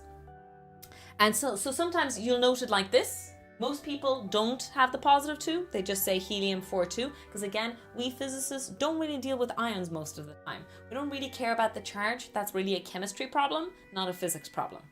So we usually denote it like this, sometimes like this, sometimes like that as well. So sometimes we note it as an alpha particle itself. So when an atom undergoes spontaneous decay, i.e. it just decays by itself, let's look at radon. 2,6, and the element number for radon is 2,2. Is it radon or radium? Sorry. Is that radium or radon? I think that's radium and it turns into radon. I could be wrong. Double check that on me. This is radium and it's going to turn into radium.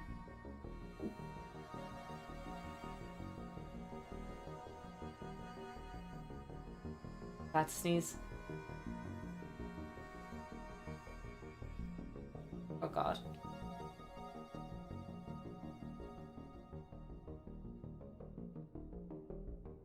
Ooh. Ooh. Hi class illusion, by the way, I didn't say hello earlier. Welcome in, welcome in. What's out? It's an watch out, it's an alpha particle. And so it turns into radon. An element number of 2, 2, 2, and 6. How did I know that? Do I know my elemental tables off by heart? No.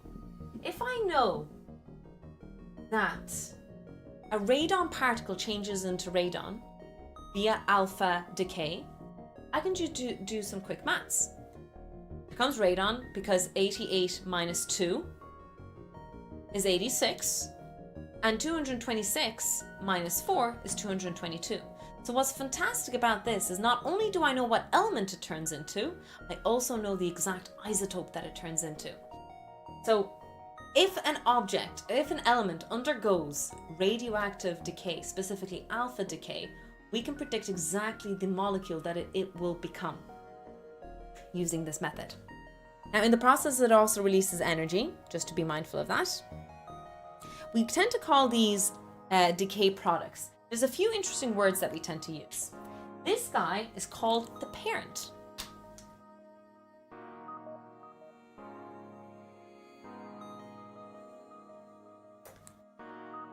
We stick to calling this the alpha particle. We don't say anything more about it. But this one here, you would think is the child, the offspring, the nuisance. But instead, what we actually say is this is the daughter particle.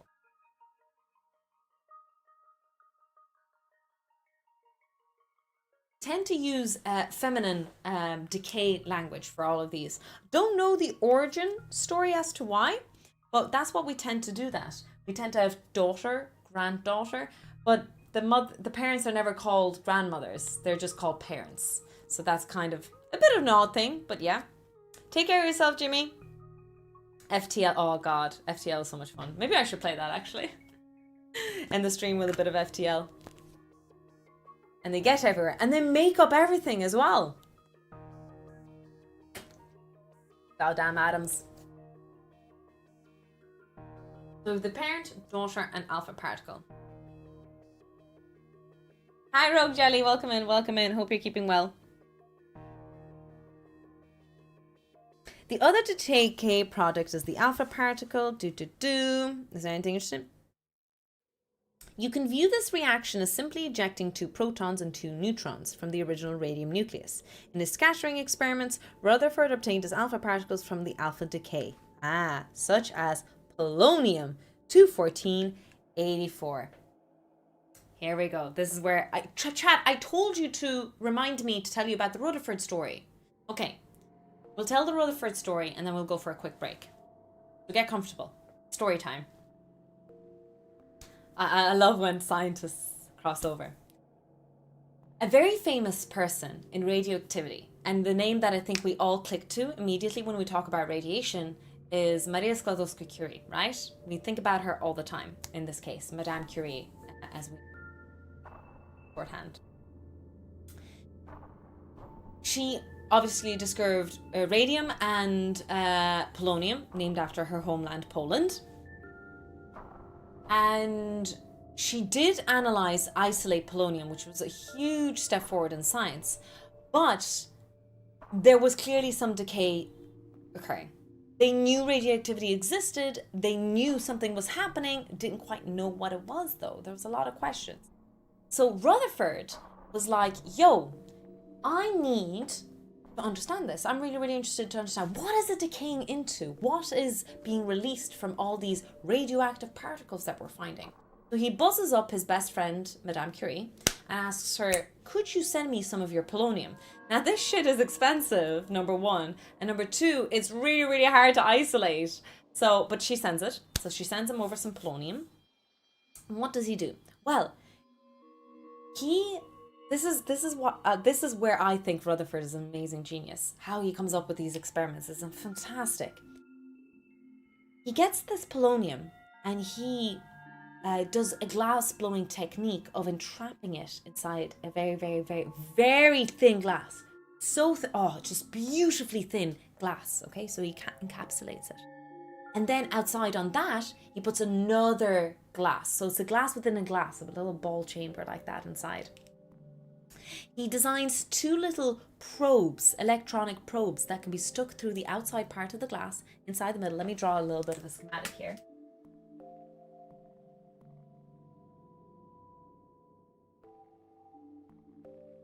Like this, okay?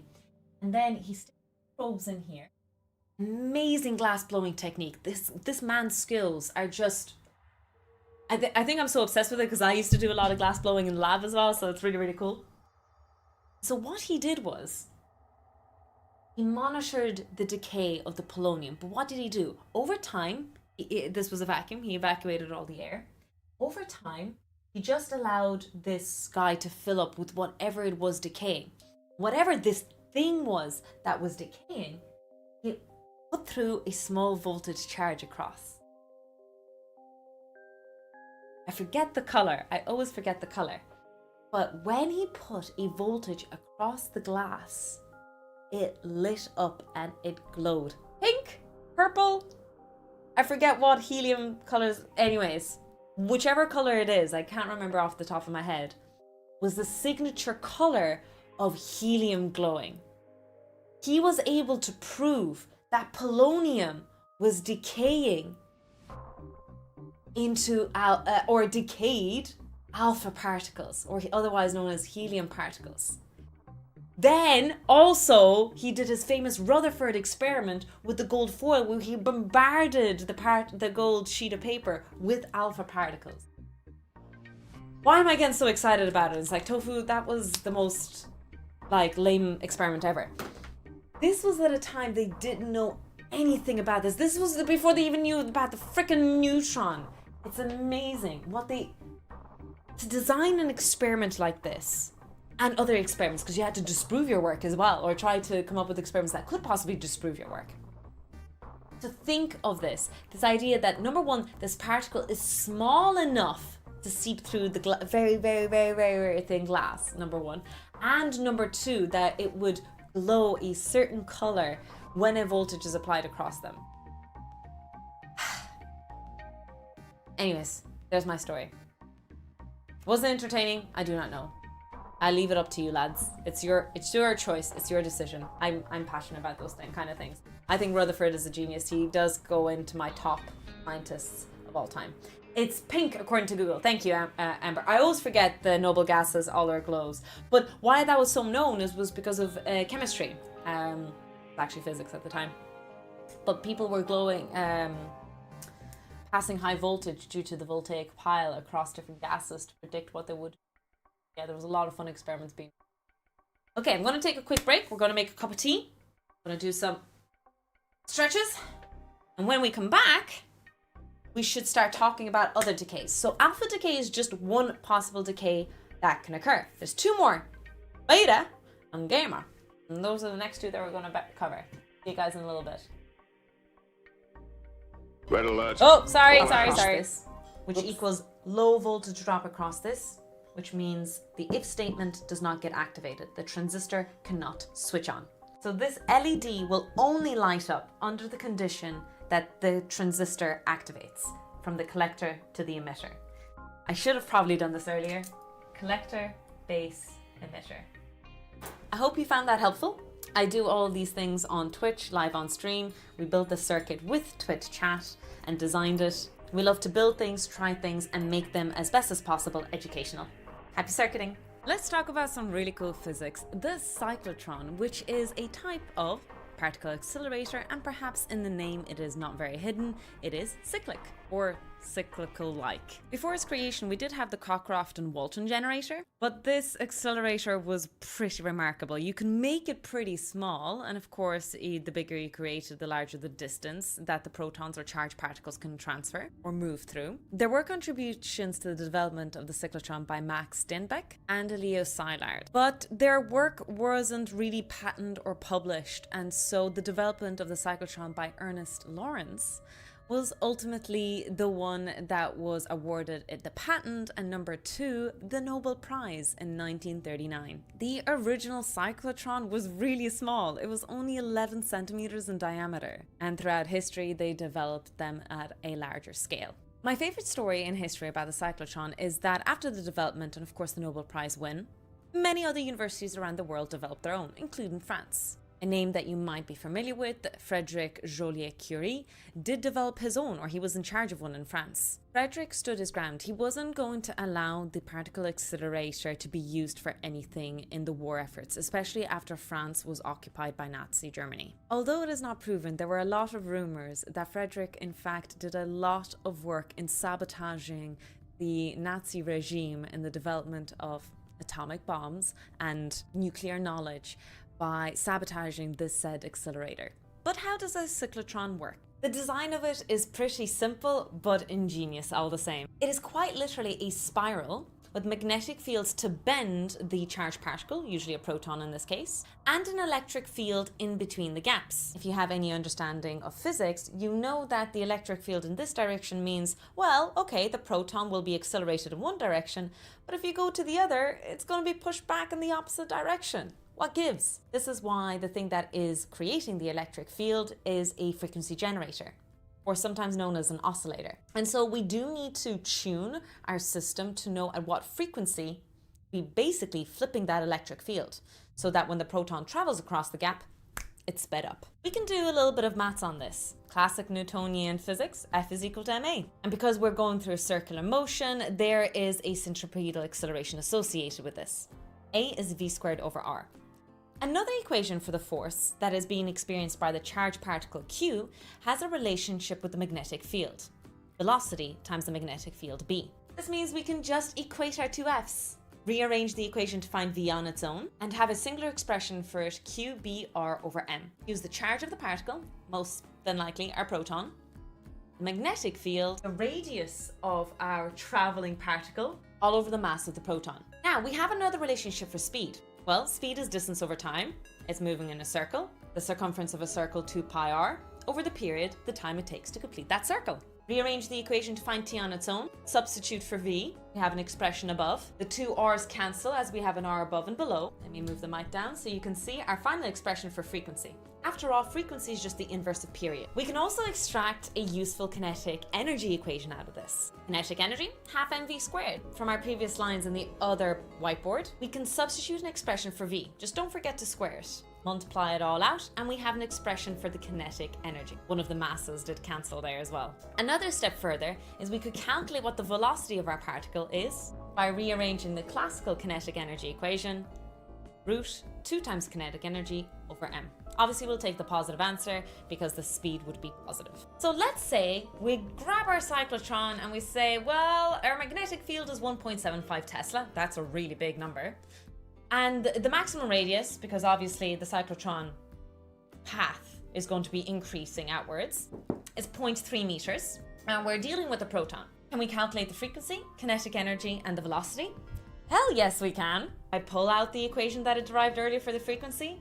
I have all the numbers. The charge for the electron, the magnetic field 1.75, 2 pi is just a number, and the mass of the proton, also just a number. We get 26.67 megahertz, or 10 to the power of 6. We also have the kinetic energy equation. We have the magnetic field, the maximum radius, i.e. we're calculating the kinetic energy of the particle at the bombardment chamber at the end of its story. That's why the radius is the maximum value we take. And we get 2.205 by 10 to the minus 12 joules. You can convert that to electron volt, but I'm going to keep it because I can calculate the velocity this way, and I get its speed to be 5.25 by 10 to the power of 7 meters per second. At the moment, it hits that bombardment chamber. Its finale.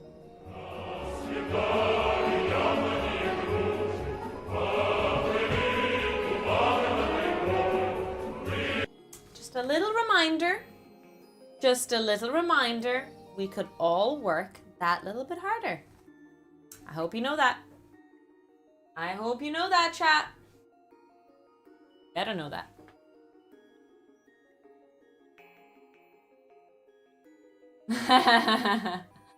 You know, prosperity and all that is different for everyone. You could clean your house, you could brush your teeth, you could do 20 push-ups right now. Comrade Professor. Actually, I asked my dad. Now, my dad was towards the end of the Soviet Union, so it's not fair to ask him. But you know, in all the USSR movies, they always say comrade this, comrade that. My dad said no one ever did that. I wonder if it's true though, because my dad was not, you know, although Grandpa was on a military base the whole time. I'm not sure. Conrad, you say?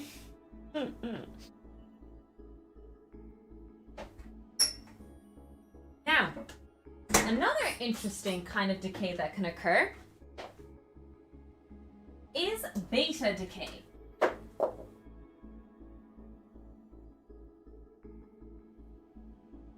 Now, beta decay is another particle. Ooh, what kind of particle can fall apart here? Beta decay is a little bit interesting. There are actually two variations, a bit more I think, variations of beta particles. One variety is a negatively charged and is simply an electron. The other type is identical to an electron, except it has a positive charge of precisely plus 8. Grace Guy, thank you so much for the 20 push-ups. Sorry for the 20 push-ups for the 5 months. Oh my god. Tofu. Ignore me. Ignore me. I'm not doing 20 push-ups, chat. Shut up. Shut up, chat. We're not doing 20 push-ups. Anywho, moving on. Before I say anything else, then I have to eat my words. The positive... Thank you again so much for the sub, Gray. The positive beta particle is called a positron. And it is one of the first and earliest examples of antimatter. 15 push-ups.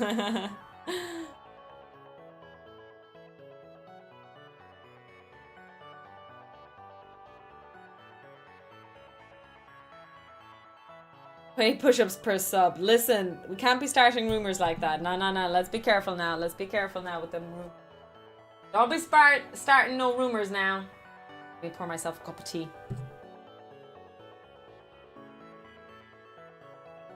Oh, let it cool down a bit. 120 for 3. Listen here, you little shit. Okay. So this was really, really fun moment in history where antimatter first came about, or the first kind of like practicality visualization or experimental results of antimatter existed. Really, really, really cool. So we're going to be talking about the positron. So a typical radioactive decay producing a beta particle, just basically an electron, is carbon.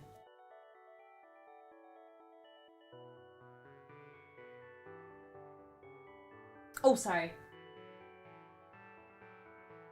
Carbon 14-6, and this might be very familiar for some of you who are into history, if I remember my stories correctly, and decay into nitrogen. 14-7.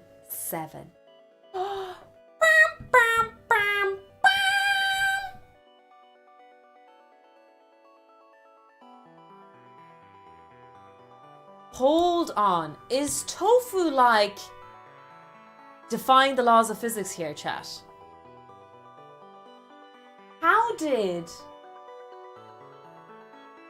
So no neutrons or protons, net didn't change, but the proton changed. And how is this possible? This is why beta decay is really, really cool.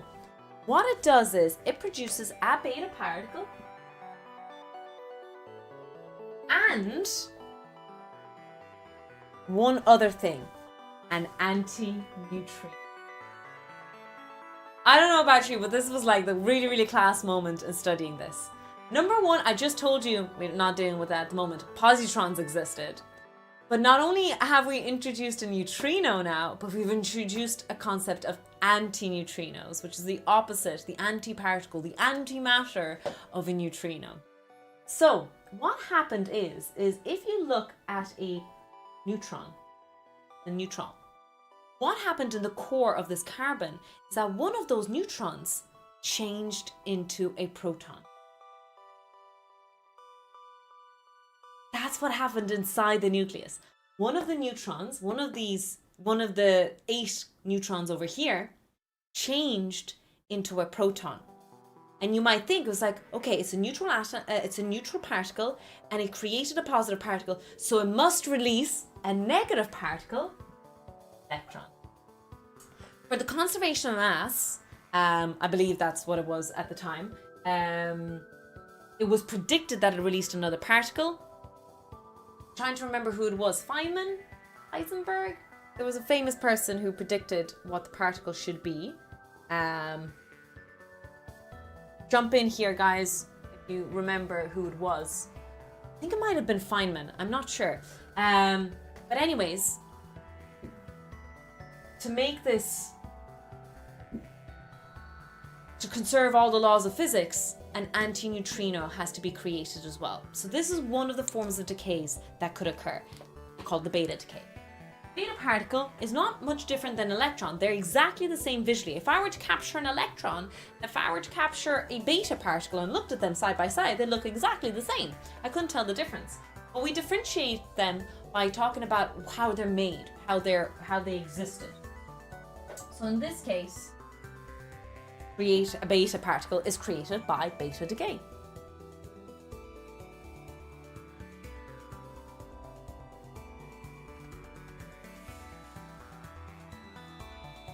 Good tea. Good tea. Now, to look at the other type of decay, I don't know how we'll call it. They're just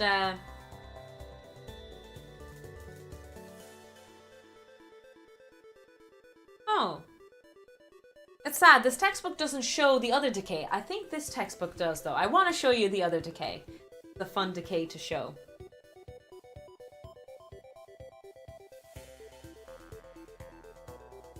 Ah, it's called beta negative decay. And then obviously we can do beta positive decay. So those are the two ones. So let me show you one of those. Oh, that's boring. That's just the opposite of what I did there. Is there another one that I could do?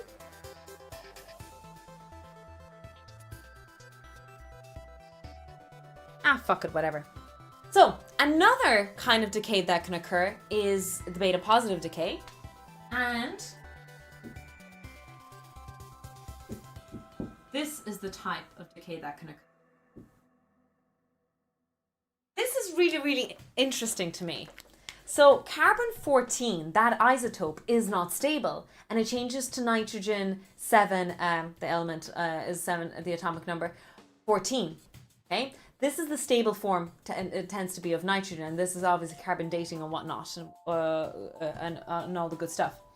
Nitrogen 12 that specific isotope is not stable and it decays into carbon-12-6. So do you see a little interesting process of how atoms tend to move towards a more stable state? So it can take several paths. Yes, Paul Dirac predicted it. That's completely correct. Paul Dirac predicted antimatter with his equations. Love that story. But I'm speaking specifically about the antineutrino and the neutrino to conserve, to keep the conservation laws. Oh, for fuck's sake, spooky. Anyways, to make this possible, we release a positron and a neutrino. So what happened inside one of these protons, positively charged proton, it changed into a neutron.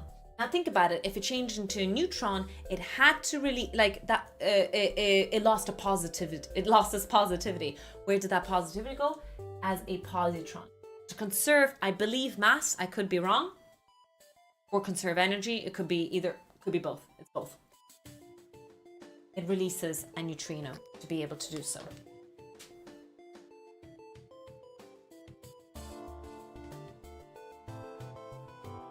Things that changed into a neutron, did you?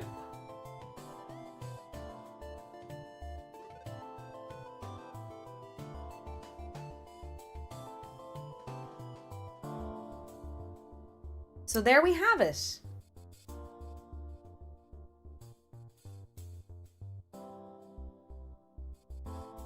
Yeah, and this textbook also doesn't show who discovered the antiparticle. Oh well. I have a suspicion it was Feynman. I'll double check. I'll double check that in a sec now. But I'm pretty sure it was Feynman. Or not pretty sure at all, actually. It was a Feynman! So now we've covered alpha decay. Now we've covered beta decay. And all of these can happen at any given moment to any other element, particle. And the last part to cover is gamma decay. Now, gamma decay is a bit misleading. You're actually not releasing any particles. If you remember your electromagnetic spectrum, gamma is a range. Gamma radiation is a range of radiation that is released. And it's exactly what it is. So what happens is sometimes excited. We don't judge, chat. We do not judge. Shall not judge. Is this all GCSE? I'm not sure. Beta decay to the level I showed you might not be at that level. Maybe it is, maybe it's not. But I think radioactivity should be, yeah. Ah, you got the pass. I'm glad to hear that, Valiant Otter. Delighted to hear that. Thank you so much for your support. I'm glad to hear many of you are getting your LabRat passes finally, after so long. So sometimes it happens due to different reasons. Sometimes a particle is extremely excited. How does it get excited? Well, it absorbs more energy in the atom itself, in the nucleus itself, more than usual. So there's two ways that it can happen. Either it absorbed energy from something else, radioactive energy from something else, A, or B, it decayed, and even though it decayed via beta and alpha, it trapped or entrapped some of that energy. I'm using bad terminology here, again, because I read this and I had the fluffy version, or I'm translating the fluffy version in my head. So take what I'm saying here with a grain of salt, a giant grain of salt. And so, what happens is, this guy is in an excited state, has a little bit too much energy, and dropped down into its ground state, in the process releasing an immense amount of energy in the electromagnetic spectrum, in the gamma spectrum, called the gamma ray, or gamma spectrum, or whatever. Yeah. So when this reaction takes place, it just becomes unexcited releases a lot of energy. There we have the gamma decay. Not really decay-ish, as we tend to see it normally. Thank you. We don't want any more visitors. Long enough to check in. Distant relations. And what about very old friends? Very old friends indeed. Silverhawk VP, thank you so much for your resub. Really appreciate it. Welcome in, welcome in. Hope you had a fantastic Wednesday. We are blessed by your presence. Eat it ice cream and then tell her we're going to Disneyland. That should get it excited. That's not the analogy I was thinking about, Poopsie, but you know what? That's a nice analogy. Usually when I talk about excitation, a lot of people have dirtier minds. Welcome in, Martin. Oh, a bit of burping there. Apologies. So, we've covered 3 types of radiations that occur. Alpha, beta, and gamma. And they're spontaneous, which means that you just put an atom down and it will spontaneously decay. Certain atoms, certain elements will decay by a really long process spontaneously, and they'll do all of them. So it'll do an alpha decay, it'll do a beta decay, it'll do a beta positive decay, it'll do a little bit of a gamma over here and there, then it'll switch back to alpha, then it'll do beta, then it'll do an alpha again. There's different paths that atoms can take. There's some paths that are more favorable, i.e. probable, than others. So my colleagues and my work, they do a lot of research in nuclear physics. That's one of the things that they have to study and know. Certain elements decay in a certain order. Do a lot of maths to be able to predict these kind of things. Exposure to radiation does not make things radioactive. Well, that's exactly what it does, Amber. Sorry. I don't know if you were just joking or not. That's exactly how this nitrogen atom became excited. Well, why did it release gamma radiation? Why did it become radioactive? Because it absorbed radiation. I don't know in this case what happens with this nitrogen. I don't know, there might be more story to nitrogen specifically, but that is how a radioactive, so when you emit radiation and one guy absorbs it, how it does become radioactive. How to remember all of this? I've been doing it for a long time, David, so how old was I? 13 when I first started studying physics. 12 maybe. Say 13. How old am I now? 17, 18 years. I've been doing this for a long time. From studying to teaching it. Yeah, actually. I would say the moment I became a little bit more proficient in physics than I usually am, or usually was when I became a teacher. The minute you become a lecturer, where you have to teach something. You know, a lot of people kind of shit talk and they say that phrase, you know, if you can't, you teach. But in reality, if anyone has to teach the subject, that's when you truly begin to know the subject, in my opinion.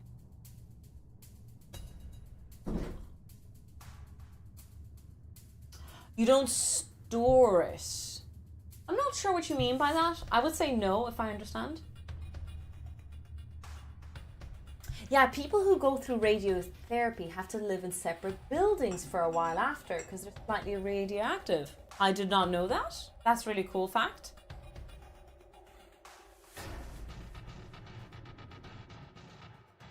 I'm already really deep in a subject today, Step. We actually voted for the subject, so if you're ever interested, you're more than welcome to chime in for topics. Yeah. Okay, so we're studying alpha, beta, and gamma radiation. And all of them are very, very different. So let's make a little chart for ourselves. One alpha, beta, gamma.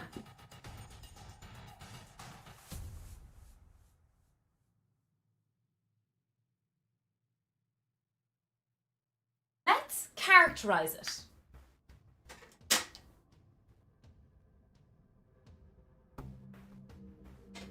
First step, Alpha particle is basically helium particle.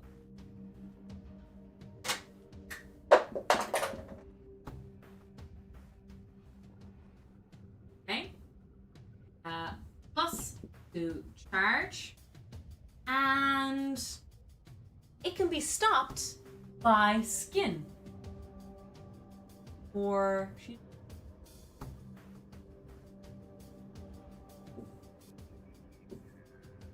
because an alpha particle is quite big, it's 2 protons, 2 neutrons, a sheet of paper is good enough to block it. A beta particle can be an electron or a positron. It has a negative charge or a positive charge. It depends which one we're talking about. And it can be stopped by... Ooh. I don't remember this one. Can anyone jump in and tell me how much do I need to stop it by? I forget what this one is.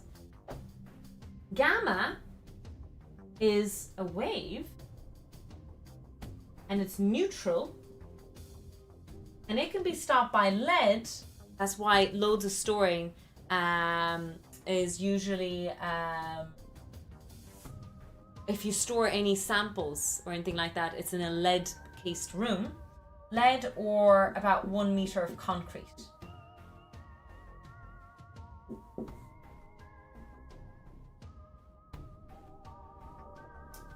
So a few millimeters. Oh, so you weren't joking. Aluminium foil, we'll say.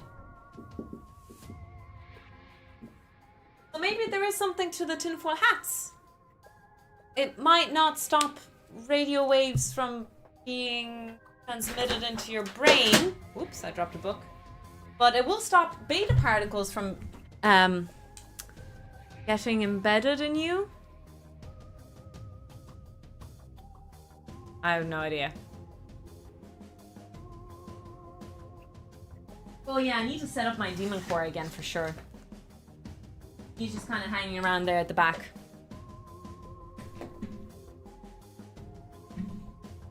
Or being beamed out. I mean, I guess so. If your beam is made out of electron beams or something. I'm not sure where I'm going with this. But yeah, it'll be fine, I guess, in that weird, specific, narrow scenario that we just made up.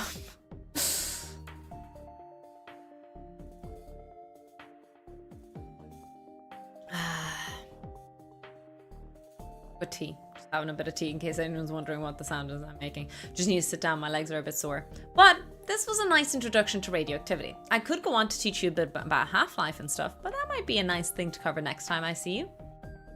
Maybe I'll do a YouTube video on all of this. Huh. I do need to record a YouTube video soon. Maybe that's what I'll do tomorrow. I'll plan a whole radioactivity lesson. Half-Life. That might be a good idea, actually, yeah. I'll do a radiation lesson tomorrow. That's good.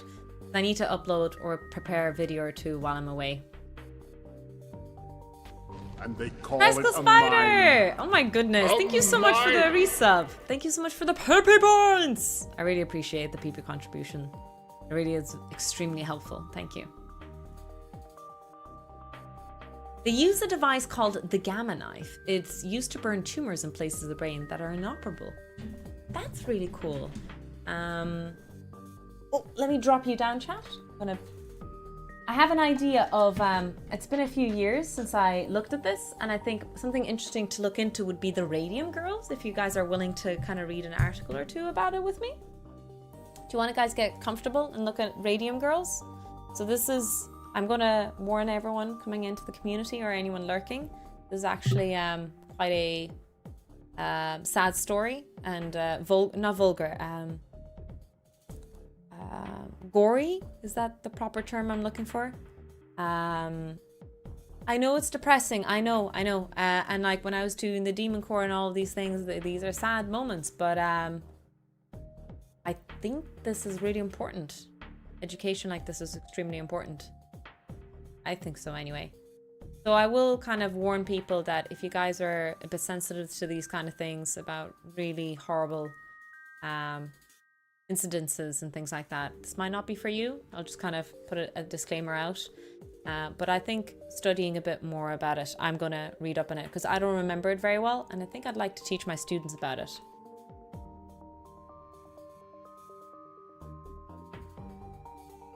Might do a little YouTube connection as well.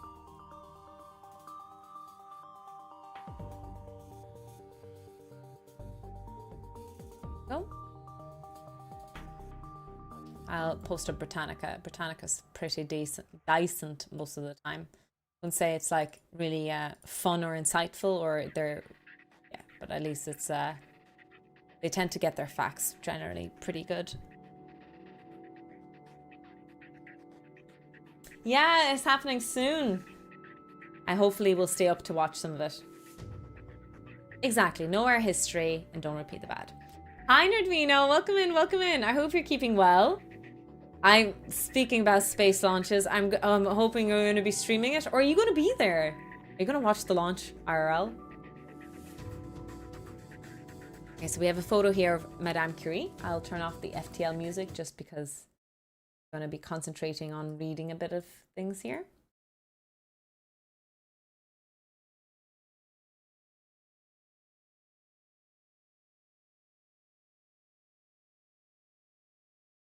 Sadly not there, but I'm doing a launch party collab stream with Astronaut. Ah, that's going to be so much fun. I hope you have a blast. Quite literally doing the collab stream. That'll be so exciting. At the onset of World War I, several factories were established across the United States to produce watches and military dials painted with a material containing radium, a radioactive element that glows in the dark. Hundreds of young women were hired for the well-paying painting jobs because their small hands were well suited for the exacting, detailed work.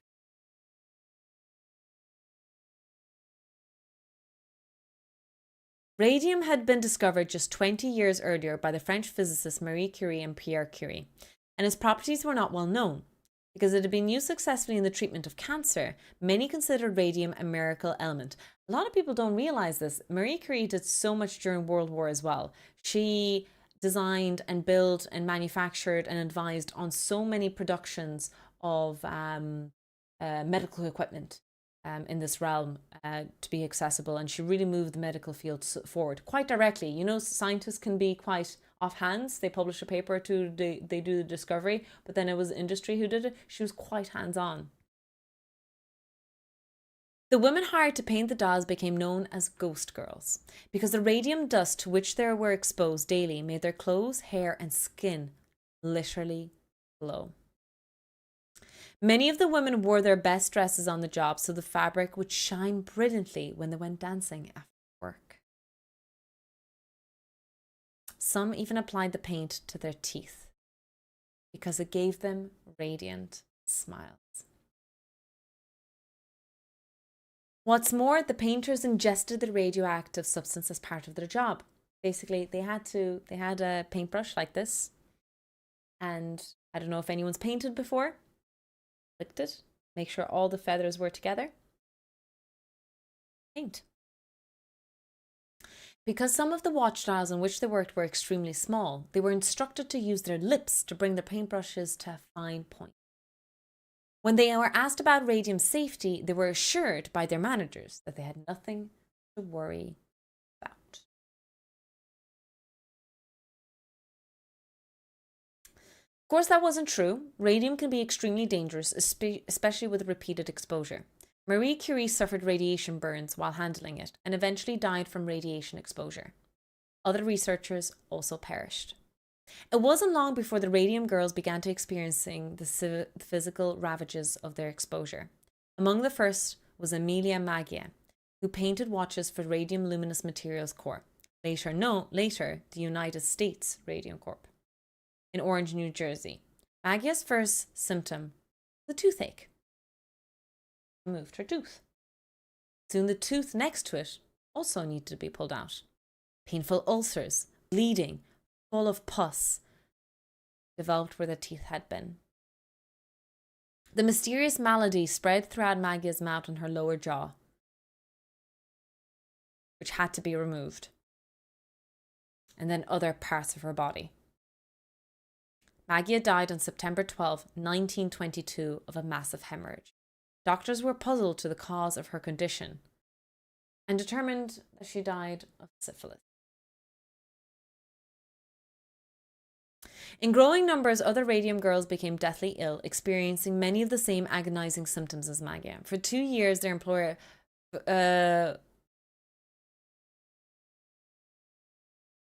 I know the word. Why am I stumbling on the pronunciation? Vicariously is what I want to say, but that's not the word.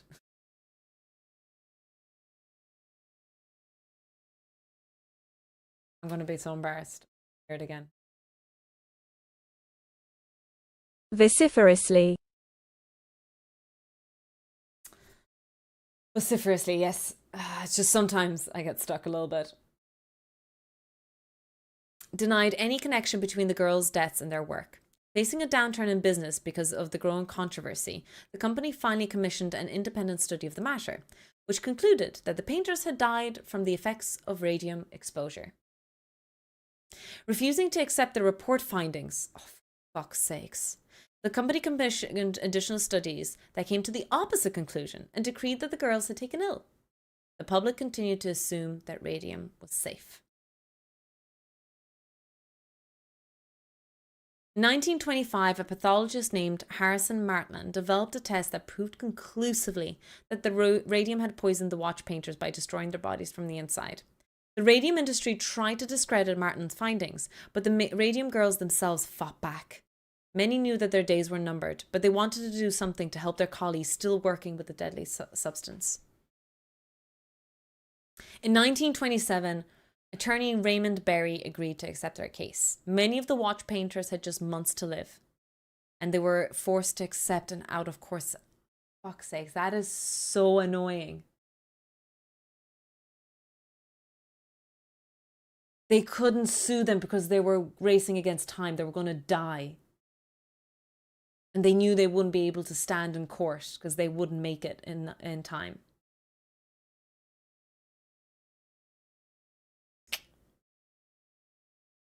Still, their experiences made the issue of the radium safety a front-page story across the world. But even then, the United States Radium Corp denied its role, and women continued to get sick and die. It wasn't until 1938?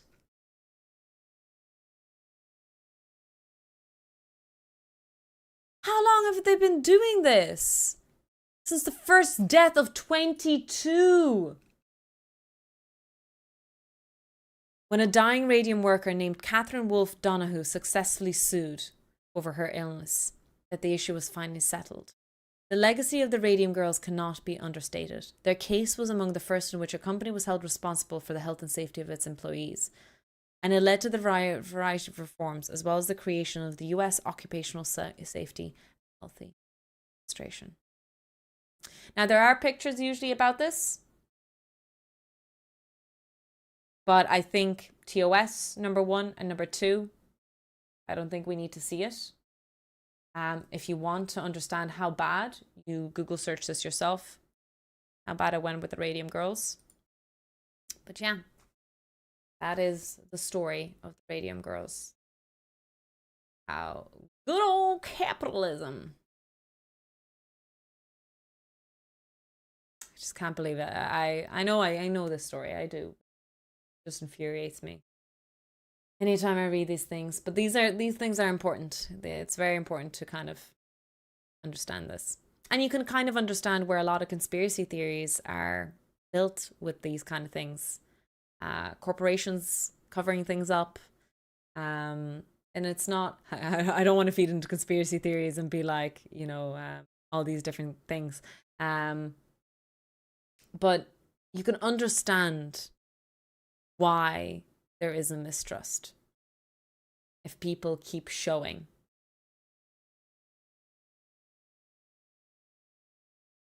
that they can't be trusted.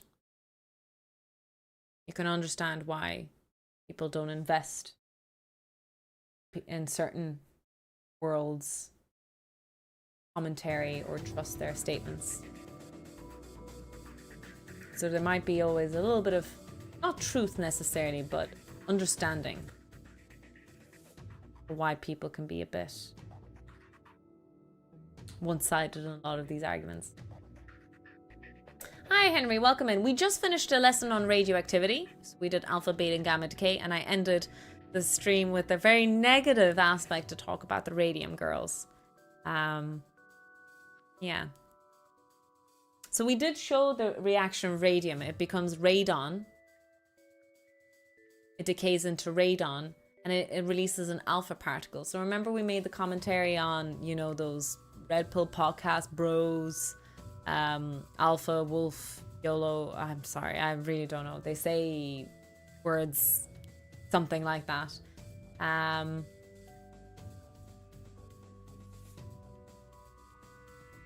Just a thing to highlight is that when someone refers to themselves as an alpha male, you might want to comment on the alpha particles that are released and how toxic, how destructive they are. And it was the reason why radium girls all died. Just to throw a little sassy commentary in their face if you ever need to. There you go. There is a movie called The Radium Girls. I've never seen it. I never even really heard it. I wonder if it's any good. If anyone in the chat has seen it, let us know if it's any good.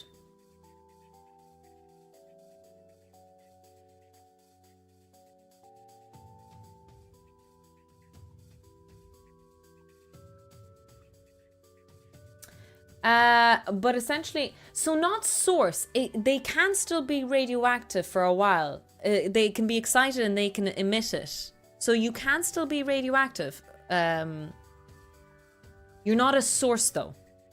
If I'm being pedantic about what you're saying. So for example, you can get exposed to radiation and you can absorb that radiation, gamma radiation specifically. If you absorb that gamma radiation, you will have to emit that gamma radiation to become unreactive. Neutral? I'm trying to come up with a terminology. So you could emit the radiation, but you will not become a radioactive source. As in, like, you won't continuously be emitting it. You just get rid of your radiation, however long time.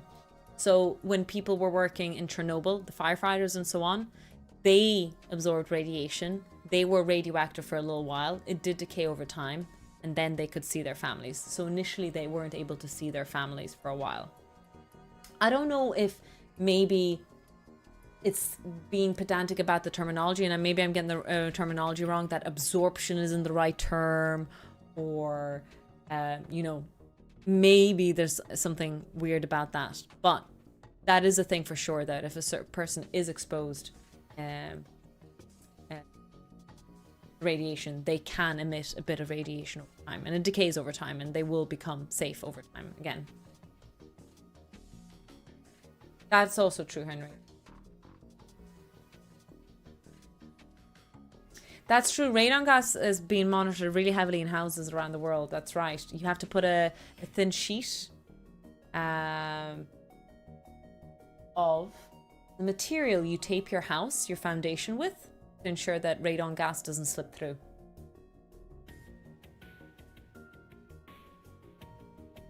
Oh wow, that's really cool, Zira. I didn't know about that.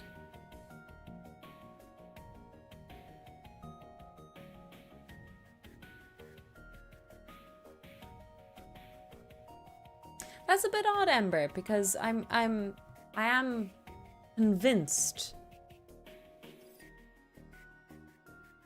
that they do emit radiation for a while. They have to get rid of the radiation that they've absorbed. If it's gamma, right? Let me do a quick Google myself.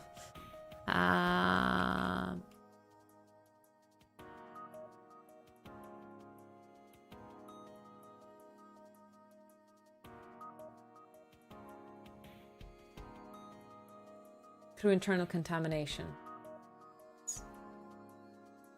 So usually medical practices, contamination, if dust or material sticks to the skin or the body, nuclear radiation, only extreme situations, like a nuclear blast. Okay, well, there we go. Okay, so I just did a quick Google and it seems that it's right. So like we mentioned before,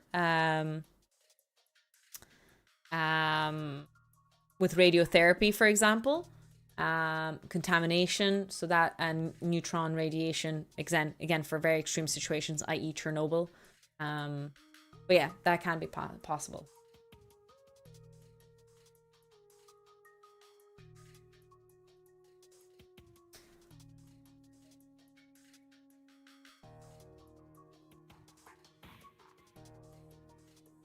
Again, maybe I'm wrong, and that's fine. But as far as I know, my understanding of very quickly looking at it and everything I've known thus far seems...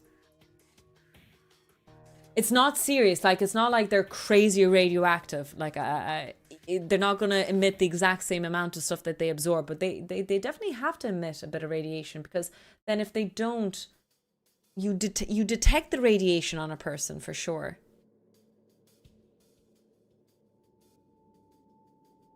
Again, this might be a very, very niche, pedantic definition of what we talk about. And I will not argue. I will not sit here and say you're wrong, because I clearly don't know any better than what I've studied myself. This is not my realm of expertise. But as far as I've been learned and taught, and anything I just passively know from, I wouldn't say pop culture, but consuming science culture.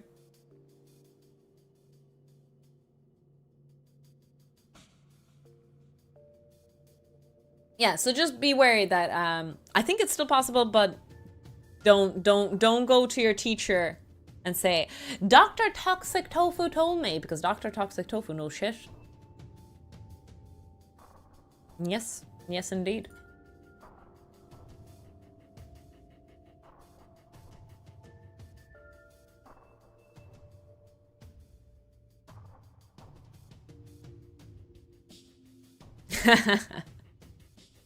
How many physics subjects do you know completely?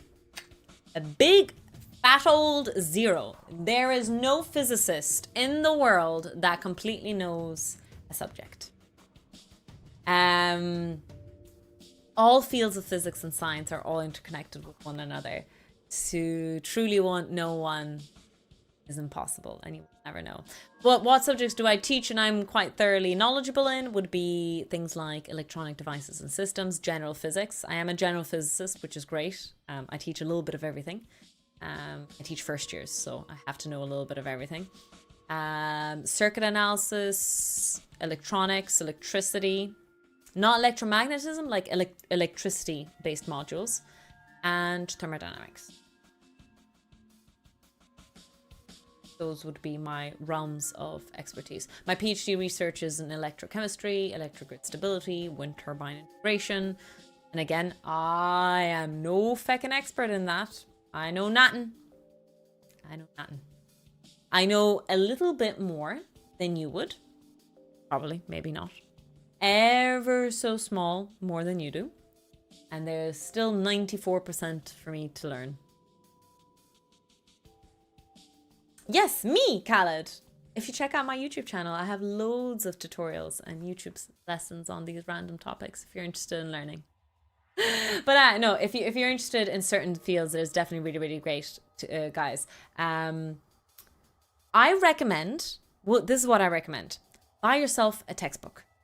I recommend something like Schum's Outlines, because they're very cheap. I say very cheap, like €20. They can be €30. And the reason I like them is they're going to give you two things. Number one, they're going to give you headings. They're going to give you an outline, which I think is the biggest problem. A lot of people, when they say, you know what, I want to study quantum mechanics right now, they don't have an outline. They don't even know where to start. What happens? And so a lot of people, you don't even know what to Google. You know what I mean? So I highly recommend spending maybe €20-30 buying something like Schum's Outline, something that is cheap. You don't have to buy those expensive $100 textbooks. Then, internet is amazing. Everything's on the internet. I learned everything via YouTube. My whole life is thanks to YouTube. There's amazing tutors out there. There is like the organic chemistry tutor taught me everything. And what I highly recommend is go through the textbook, but anything that you get stuck on, make sure to kind of run back into it. I'm not a big fan of AI. I think there are proper teachers on YouTube that do a way better job than AI will ever do, and it won't be so incorrect in this realm. I don't think using AI is a good idea when you don't know what you're researching. When you're learning, learn from teachers on YouTube. That is my advice. There's amazing teachers on YouTube, absolutely. So, Crash Course is a great website.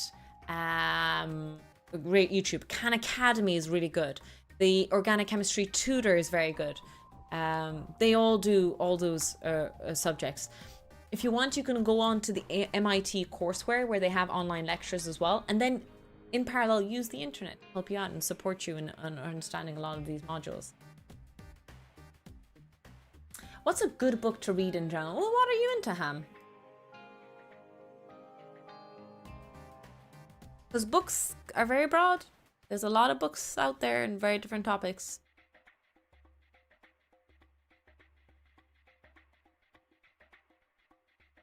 Oh, 3 brown, 1 blue. Very, very good as well. Shu, you're absolutely right. Yeah, I agree. I don't know who Number File is. And again, as you YouTube your way through the internet, you'll find that, yeah, there's some teachers that are just better than others. You'll get a lot of practice over years. And obviously check out my YouTube. I teach as well. But I teach very specific things. So like if you find, oh, I'm learning about capacitors, I have a video on capacitors. Or, oh, I'm learning logic gates, I have a video. Do I have a video on logic gates? I feel like I do. But yeah.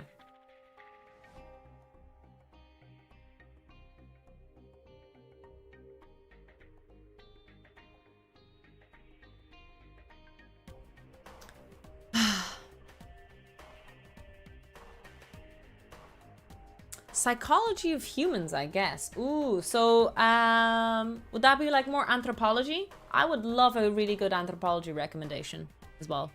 So if anyone in chat can chime in for myself or Ham, I would appreciate that. I'm looking for a good anthropology book.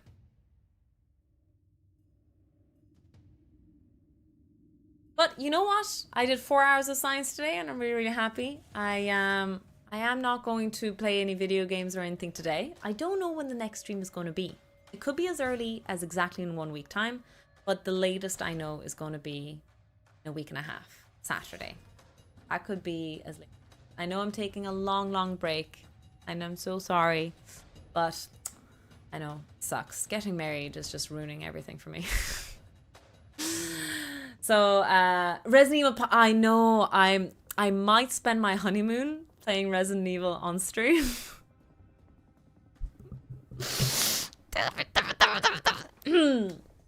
Yeah.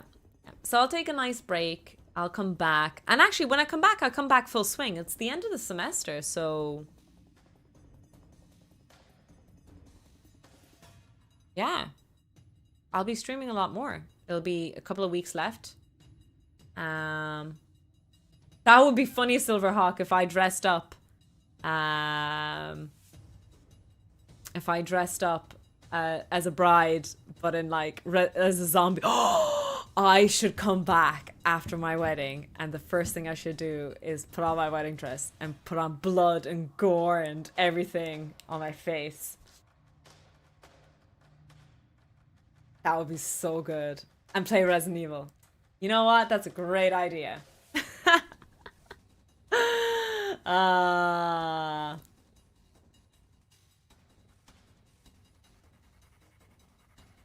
After Easter. Oh yeah, after the OG zombie. Jesus Christ was a zombie, wasn't he? Exactly. Exactly. Oh, thank you, Labrats, for hanging out with me today. I really appreciate it. I know this is a Wednesday stream. I don't usually stream on this day. It's kind of out of the blue and, you know, not a properly structured stream. Bride of Frankenstein. Would you like, if we supported... Oh, would you like, sorry, to see someone who's going to be streaming the Artemis launch today and commenting on it? We had someone else in here earlier.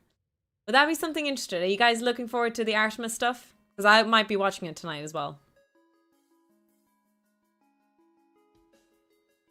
You are? Yeah. Okay, so I'm going to raid you into Asher Canuck. He is going to pair up with Nerdwino later today, and they're going to comment on the launch. So if you guys are interested in watching some pre-stuff, yeah, we'll support a channel. NASA's streaming it as well, but NASA's already a massive channel. I'm just trying to support not anyone but NASA, because it's not like they're a bad company or like, I'm just trying to support other streamers as well. Yeah, I'm kind of disappointed about the moon base thing. I really hope they build a satellite. I really think a station is needed. Controversial, but I really think they should be going towards the station. Anyways, it's fine. Good night, sleep tight, and make sure the bedbugs bite. I hope the launch goes really, really well. If it doesn't, it's okay. There's a few windows open. We have windows for the next 4 days, so it's all good. All good. Good.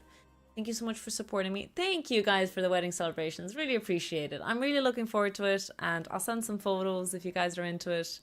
Yeah, I'll see you as early as next week, exactly 7 days, or as late as 12 days. So it's not, I'm not gone for too terribly long. Bye. Bye bye bye bye. Regardless, in some shape, way, or form, I'm having my honeymoon with you guys. Bye bye, bye bye, bye bye. Bye bye. Bye bye. Maybe a mod can also drop that in the Discord as well for later on, just in case when we get opportunity to pop back over there. But thank you very much. Holy potatoes! How many toxic tofu? You know, they've all already done their real goodbyes. So this is more just kind of, again, that last chance to wave, last chance to get one